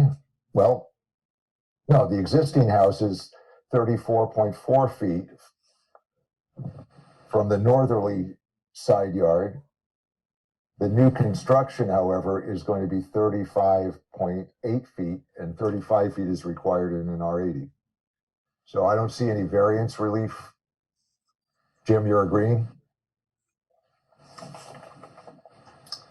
One question I had, or comment on the plan, it's hard to tell what's there now. Is the shaded striped blue, those boxes, the existing construction? Yes. Yep. And this shed is an existing shed? It's an existing shed, correct. And that's going to stay there, correct? Yes. Yeah. So yeah, we won't be touching the shed. So the existing house at the closest point is actually 17.6 feet off the northerly side yard boundary, right? Correct. Okay. But the new construction does not encroach on any of the setbacks as far as I am seeing. No, it does not.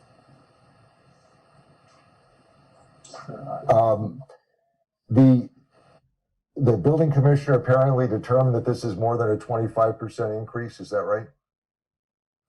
That's correct. Yeah, that was one of the reasons why I got sent to zoning. Yeah. We don't know this dimension of the existing house, but we'll take Nick's calculation for what it is. What is on the south side? What is that little protrusion in the building? Is that bulkhead? It's a bulkhead. Yeah, correct. Okay. Members, do you have other questions or points of clarification? It's hard for me to see the plan. It's kind of fine printing.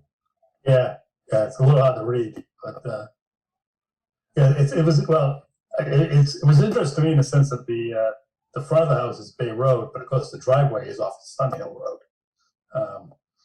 And I was actually. If that helps, Mr. Oh, sorry, yeah. And I actually used that powerful Google Maps there. It was kind of fascinating. So it's on Sun Hill Road, the mailbox exists. And it says 50, I think the address is on the mailbox. It's Bay Road. Oh, really? Interesting. Yeah, so it's kind of interesting. Yeah, I wonder how that works. I mean, frontage. Yeah, it's good. Frontage is on It's Sun because of Hill the front of the Road, right? house. Yeah.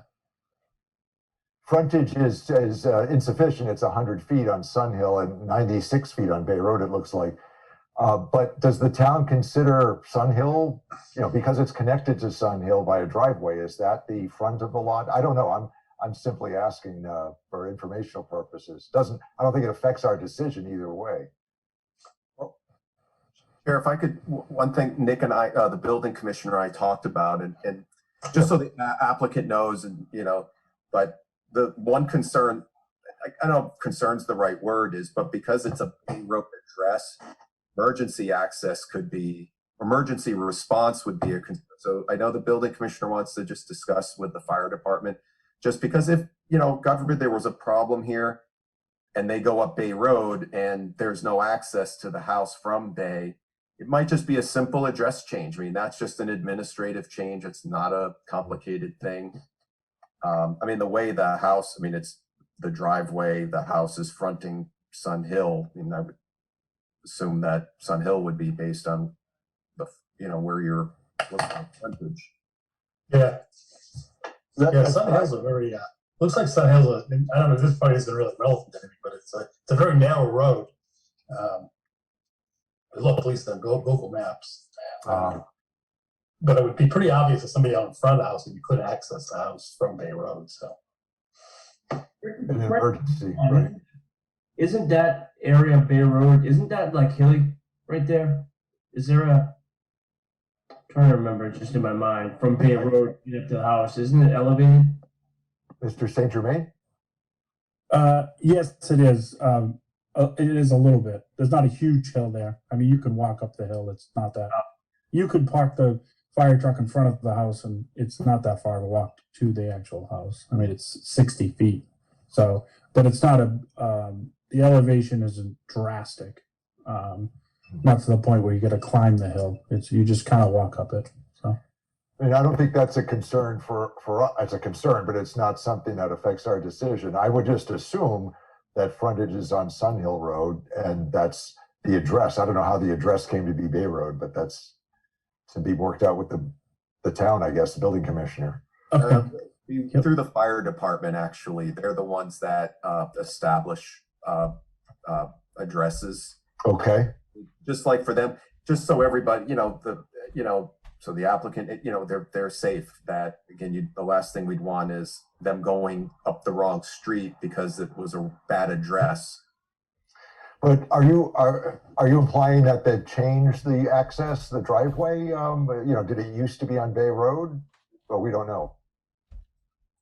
I'm not implying that. I don't know, but the way it's all configured, I mean, everything's fronting Sun Hill. Yeah. Could have just been who knows when they did the addresses, whenever this was established. Ms. Schiffer, do you use Bay Road as the address? Yes, Bay Road is the address that I purchased the house with. There's never been a driveway. It's been paved in the back when I purchased the house. So the front of the house, like it's a Cape style house, the front of the house looks at Bay Road. So in the back of the house is what's on Sun Hill. I don't know what determines frontage, but I'm just saying, like, if you drive by my house, the front is Bay Road as far as the outside architecture, if you will, but the driveway is out back. No, I'm just wondering how the address got assigned in the first place, but. Yeah, I have no idea. Definitely easier, I'm sure, but. Sun Hill Road is a town road, I assume. I don't know, but again, I don't think it's our purview, so. Okay. So, Ms. Schiffer, do you have anything to add to the application or to our information for consideration?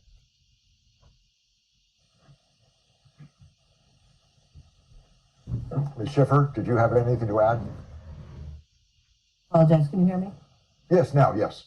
No, I have nothing to add. Thank you for your consideration. Okay. Members, do you have any other questions? Again, I think it's a 1.5E we're considering, no variance relief. I agree. No variance relief, right? No other questions, members? Sorry, it's hard to see you all and you're in little boxes. Yeah, no, I'm set. I can stop sharing. Hold on. Oh, okay. We're slightly larger people now. Thank you. Okay, so, and the applicant has told us, and I think we might have had the note from Mr. Iafredi that the increase in floor space was greater than 25%, so he had to send them to us for a finding under 1.5E, and that is whether the planned alteration or extension will make the non-conforming use substantially more detrimental to the area. I don't think we've been presented with anything to indicate that. One further question, actually, before I ask for a motion. Do we know when this was constructed? Did we ask that already?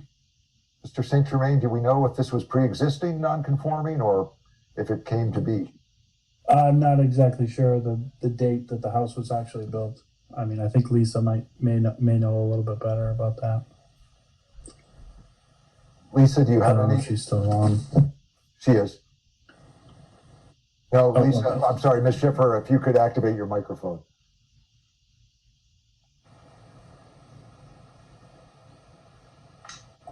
Looks like you're on. Could say something. Do you know when the house was constructed? My understanding is that the house is from the early 1900s. You're in it, the microphone's in and out. Could you try it one more time? My understanding is the house was originally built from like the early 1900s, I believe. It's an older house. Yeah, I mean, it's an older the house that Jack built, yeah. It's an older house that probably was added the sunroom probably in the 60s or something. Okay, all right. Well, regardless, it still comes under 1.5E. Yeah, Paul? sure. I was just looking it up on the assessors, which hopefully is accurate, but it said 1940, but I'm just trying to get an idea of whether it was pre-existing. And again, reading 1.5E, I'm not sure that, it has to be pre-existing. That's one situation. But if it's a non-conforming use, it still calls for a finding. So is there a motion for a finding under 1.5E that the proposed extension and alteration will not make this substantially more detrimental to the area in terms of light, noise, and the other factors enumerated? Mr. Chairman, I'll make a finding on section 1.5E. Okay. I guess I'll leave it at that. Jim, that's a second? Yes, sir. Any further discussion? No. Mr. Wren, how do you vote? I vote yes. Mr. Tenori, how do you vote? Yes. Mr. Noel votes yes as well. Thank you very much for your time and explaining everything. Mr. St. Germain and Ms. Schiffer, we'll draw up a decision in the next, post it in the next 2 weeks, and then there's an appeal period. And good luck to you. Thank you. Okay. Thank you very much. Have a good night. Okay. Yeah, you too. Okay, next and last, thank you, is an application for 42 Evergreen Road. This is in an R60 zoning residential zone.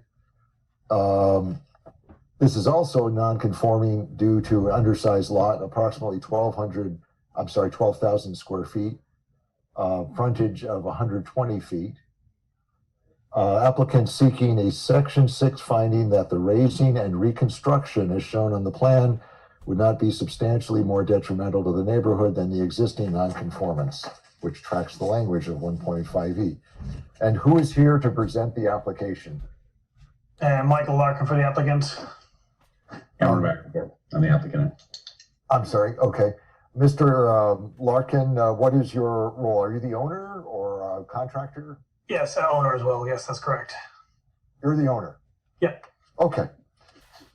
I had Diane Weathers and Yeah, so the proper when we first filed the application, we've actually closed on the property since then. So that the deed is transferred in April 16th. So that's going to change since then.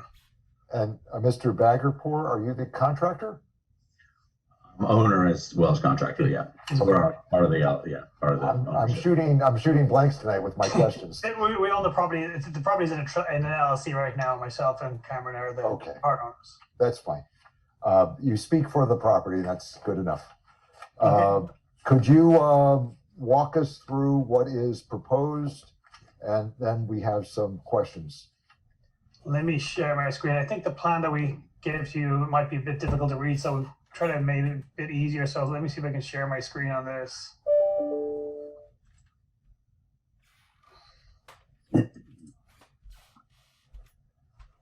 Can everyone see that a bit easier there? The color plan right in front of you? It appears to be the same that we have on paper, yes. And what I'll do to try to make it clear. So what we have is lot 42 Evergreen is in the R60 zone, and as I said, the applicant owns the property in an LLC. So what exists in the property, as you can see right here, is a single-family cottage-style residence dwelling, which appears based on the assessor's card built back in the 1940s, and it has a two-car. There's the garage right there, the deck, and also another accessory shed on the property. The home is connected to town water and sewer. The lot, as you said in your introduction there, the lot is 12,000 square feet, and but the existing structure fails to comply with lot area, lot width, and the front yard setback, which is 40 feet in this district right here. And the total square footage of the footprint of the existing dwelling, garage, and shed is approximately 1,331 square feet. And as you can see, the building is in what the town calls low condition. Existing is a low quality condition. It's pretty much run down, and I believe it needs to be replaced. So what we're proposing is to remove the existing single family dwelling and propose a new single family dwelling. Let me see if I can scroll down and go through that with you guys. So yeah, what you're doing with the color coding is very helpful because it was a little hard to see where the existing was and where the planned construction is. So that's helpful. Yeah, it was different for us too. So that's we had to change this, right? A question: So, your plan is to demolish the garage as well? That's correct. So if you look at the orange, that's what the new proposed building is. So we're looking to take the shed down, that other deck, the existing deck down, the garage down. And what we're looking to do is it's less than 20 feet now from the street and move it back to 25 feet and also meet the side yard setback. So, again, the garage is gone, the prior shed is gone, and we also meet the rear setback as well, which is 35 feet. So in compliance with all those two. Again, we can't change the lot size or the lot width. That's something we can't do anything about that. So I'll show you quickly the house, what we're looking to do. So ultimately, it's new single family. It's a modest home. It's approximately 2,200 square feet, 3 bedrooms, 2.5 bathrooms, 2-car garage with the 2 cars out front. Again, connected to town water and sewer like the existing property.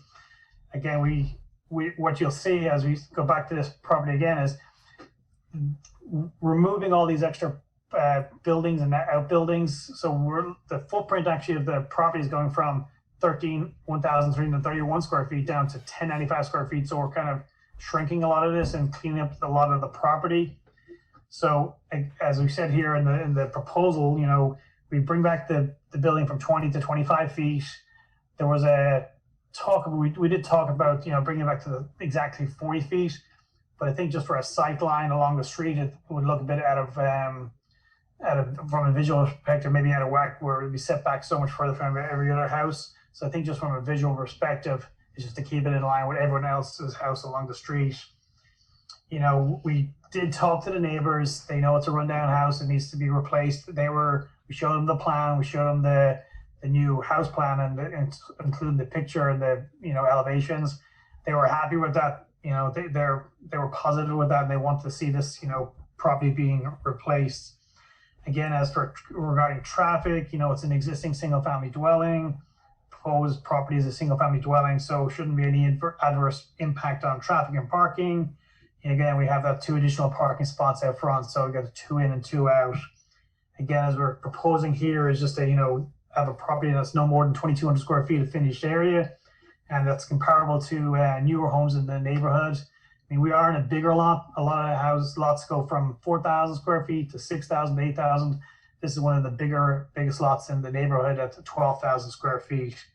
So ultimately, looking at this in the light of the large lot size and the size of newer homes in the neighborhood, we believe this is, won't be more detrimental, this new proposal. And I think that the board can, grant the Section 6 finding and approve this project. Okay, thank you. Members, do you have questions? I think I heard of it. How big was the house? About 2,200 square feet? The proposed house, that's correct, yes. But the coverage, the footprint is smaller than what's there. That's smaller, yeah. Yeah, so we're going from the 1,331 down to 1,095, so moving away with the garage and the deck and the shed, so cleaning it up and just bringing it into, a modest house, nothing, too crazy. So, Okay. My question is, frontage that you're requesting is 25 feet. That would require a variance. That's the frontage setback, correct? I'm sorry, front setback, yes, not frontage. So even though we're going from 20 to 25, from 20 to 25, we still need a variance? Yes, because, well, yes, in my view, yes, because the proper setback is 40. So my question is, members, can this be set back to 40 feet? The applicant, Mr. Larkin, has said other houses in the neighborhood are approximately the same distance from the street. I don't know that. We could look on Google if you're interested, but that would be my only concern or question, whether the house could be moved back. I see there's a well there, so perhaps that would impinge on the well section. One comment about the plans, though, we normally like to see, and I'm not saying this is not sufficient for the purpose that the applicant is asking it be accepted, but we ask for site setbacks to the existing construction. Those are not shown on this plan. I understand Mr. Larkin says the house is now approximately 20 feet or less than 20 feet from the road, but it's not on the certified plan, neither is the distance to the garage. The distance of 39.3 feet on the right is to the planned house, correct? That's correct. Okay. With those comments and that question, I'd throw it open to questions from the members or discussion. I don't have any particular questions. Can someone, I guess maybe, and this is my own just not knowing, what is section 6 binding? That's a 1.5E. The old title was section 6. I don't think it's even called section 6 anymore, although the statute might still be section 6 in the Mass General Laws statute. It's a 1.5E finding. All right. Okay. Sorry. No, I think our applications still say that, and It does. There's a checkbox for that actually on there, online. Yep. Yeah, that's the only question I really had. Okay. So is it of concern that it's 25 feet off the front boundary or not? I mean, could it be pushed to 40 feet? Perhaps. I don't know that it's offensive at 25 feet, given, there's a driveway leading to an underground or underhouse garage there. I'm not offended by it. I'm just asking if, under the variance requirements, it passes muster. Just throwing that open. If you'd like, I can actually share a screen of the neighborhood from a satellite view on Google Maps. You can see the neighboring properties and their setbacks. Go right ahead. Thank you. All right. Mr. Chairman, while he's doing that, as a point of reference, I would agree with him, with the applicant. I mean,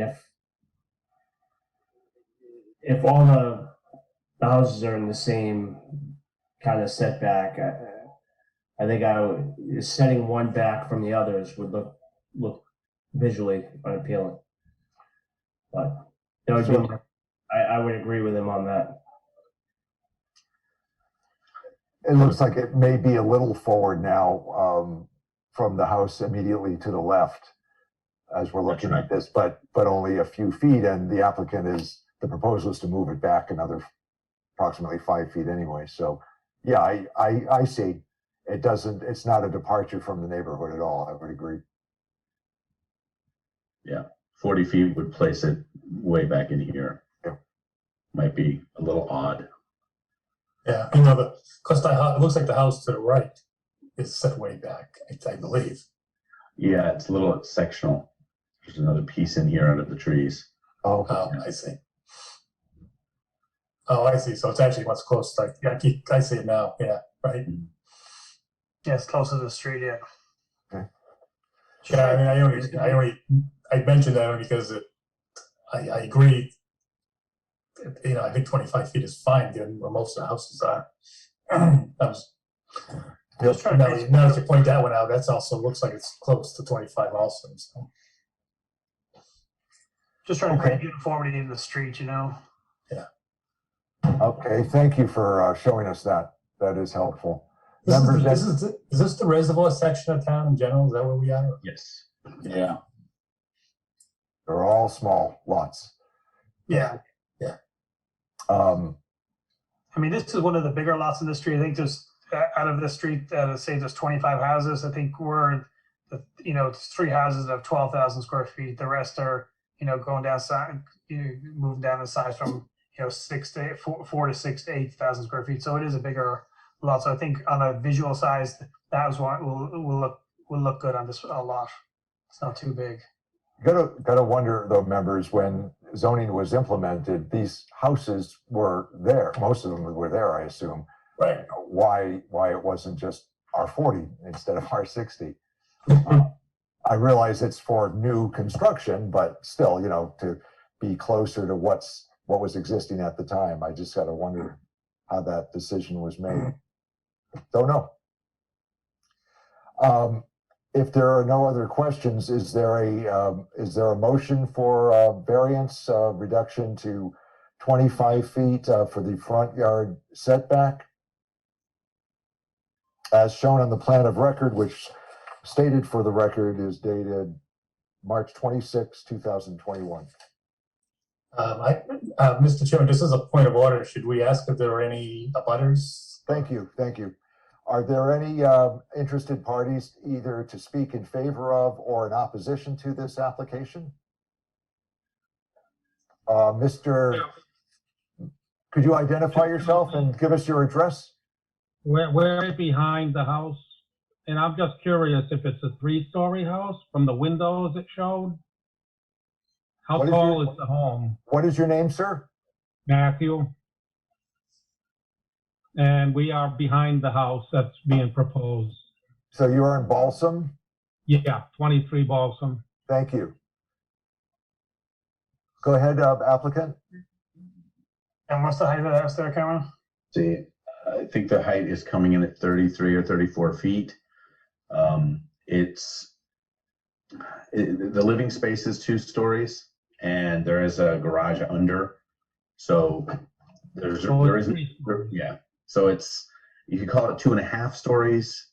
It's not really living space on the first floor, on the ground level. So if that makes sense. Yeah. I see a little split level there for the Yeah, that's entry. essentially you enter and then it's a split. Okay. Thank you, sir, for speaking All right. up.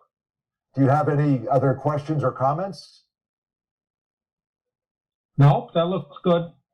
There's no house on the left of that in the rendering. Oh, yeah, this is a picture. This is a Okay. Thank you. I was just going to ask that question. A lot of windows up here. It's there right now. There are some pictures in the file of what's there now. Yeah, it'll be a big improvement from what's there. It looks to be, yes. Are there any other questions or comments from anybody in attendance, either in favor of or in opposition to the application? Seeing none, is there a motion, which I didn't do in the last hearings, is there a motion to close the public hearing first? Mr. Chairman, I'll make a motion to close the public hearing. I will second. Okay. Mr. Wren, how do you vote? I vote yes. Mr. Tenori, how do you vote? Yes. Okay. Now, is there a motion for a variance for a reduction of the required 40-foot frontage, I'm sorry, I keep saying frontage, front yard setback to 25 feet as shown on the plan of record? I will make that motion. I will second. Okay. Is there any further discussion on the variance?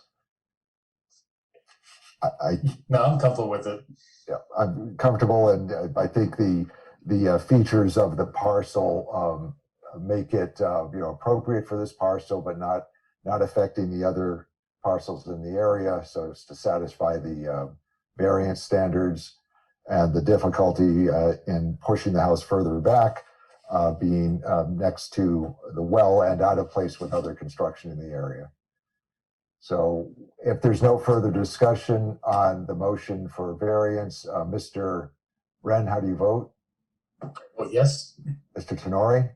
Yes. Mr. Noel votes yes for the variance. Is there a second motion under section 6 or 1.5e, whatever you want to call it, that the alteration, because this is a demolition and reconstruction, the alteration as shown on the plan of record would not be substantially more detrimental to the area than the existing construction? I'll make a motion for a finding under 1.5e that it is not more detrimental to the neighborhood than existing is. That exists. I will second. Okay, any further discussion on that? Nope. Nope, neither looks good. Mr. Wren, how do you vote on the 1.5b finding? I vote yes. Mr. Tenori? Yes. Mr. Noel votes yes as well. To the applicant, thank you very much for the information and for the additional overview shot. We'll have a decision for you within the time allocated, and then good luck to you. Thank you very much. Appreciate your time. Thank you. Sorry to keep you waiting. No, you got a busy schedule. Thank you very much. Okay, that is the end. Nicole is no longer with us as she has taken another position, apparently in another town. And her last day was last week. We wish her well. She was very helpful to us, and we congratulate her and wish her well in her new endeavor. We never got that camera activated in her house, but maybe in her new town they'll make her get one. In any event, our next meeting we've just decided is June 16th. We should probably just look to July and pick out a date now.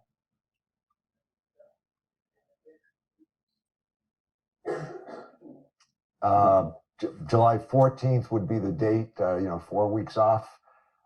Summer and vacations, if somebody has a conflict. I'll be in Aruba. We will? Yeah, come on down. We all, oh, we could. So we can all do it from down there? Yeah. Yeah, I gotta be honest, you do not want to see any part of that. Are you working? You're working, you mean? Oh, no. I'm on vacation. I'm not gonna have my phones. You guys won't be able to hear nothing. If I can talk by the time you guys have your meeting, then that's not a good day. Okay, gotcha. No, but if you guys want to do the 14th, I just won't be there. It's fine. I'm just concerned about continuations of any of the hearings. Not that I think anything's going to be continued. Paul, do we have other stuff in June scheduled already? In June? Yeah, for our June meeting. Yeah, you have there's at least 2 more new applications. See, that's why Nicole had asked me a couple of weeks ago. She didn't pick another date and tell them to advertise, did she? No. Okay. We had to, we will have, I will have to now just handle that until we get someone hired in her position. Okay, yeah, because they've got to get that ad out soon if they're going to make the June 14th. Okay, well, I'm sorry, July 14th. I'm looking at now. Should we go without Jim, or do you want to make it a week earlier, the 7th, or a week later, the 23rd? Any thoughts? I would do the week after, the week of the 7th. I'm out. Does the 21st work for folks? I wouldn't mind pushing it out 5 weeks since it's summer. 21st works for me. Yeah, either one works. Well, I mean, I think we can do the 14th as long as Lucas is available. Yeah, I'm just concerned about any continuations. That's all. But I'm not sure we'll have continuations. Let's do it on the 14th then. That's fine. I think hopefully we can wrap up the 40B at the next meeting, and tipping way. I think we have to wrap up one way or the other. Anyway, so Tom, I could always step back on the 16th too, and let, you know what I mean? That way, if there's any continuations. Oh, for the new applications, you mean? Yeah, true. Okay, so let's do July 14th. That's fine. Okay, so Plan. July 16th and July 14th. Sure. Paul, sorry you have to handle all that now. Yeah, I just gotta make sure. By one meeting saying he was going to step back. What's that? You jinxed yourself by in one of those meetings saying you were going to step back and let Nicole take. Yeah. And we did for like one whole meeting. You should quit. This time my luck is Yep. Yeah, it's just we have a lot of things going, you know, on our on different fronts. So yeah, I'll make it work. Just gotta put your head down and just do it. All right. Keep in touch as to what's going on. I'm going to try to edit the 40B in the next week, a week and a half, and just pass that around. If you have other sections, I was thinking of the last the last decision that we did. We had written in some things that I don't see here, so that's what I'm going to look at as suggestions. And as we were discussing that, I've made some edits, and it's in Dropbox. I redated it for today. Oh, good. Okay. Judy typed up her response on the local initiative. Already. Okay. Yeah. Yep. So Great, that's thank you. So I'll start with that one then. I'll take that version. Right. Okay. Yeah. It has today's date on it. Good. All right. Nothing else to come before us. I don't have any minutes. I'm sorry. I didn't get to it. It's been a tough month. We can blame Nicole leaving. Yep. No, I can't do that because she did get me the draft minutes. So I can't blame her. I shouldn't do that. Where did Nicole go? Paul, where did Nicole go? Yeah, what town? Yeah, Bridgewater. Oh, Bridgewater. Good for her. Yeah, executive assistant to the planning director.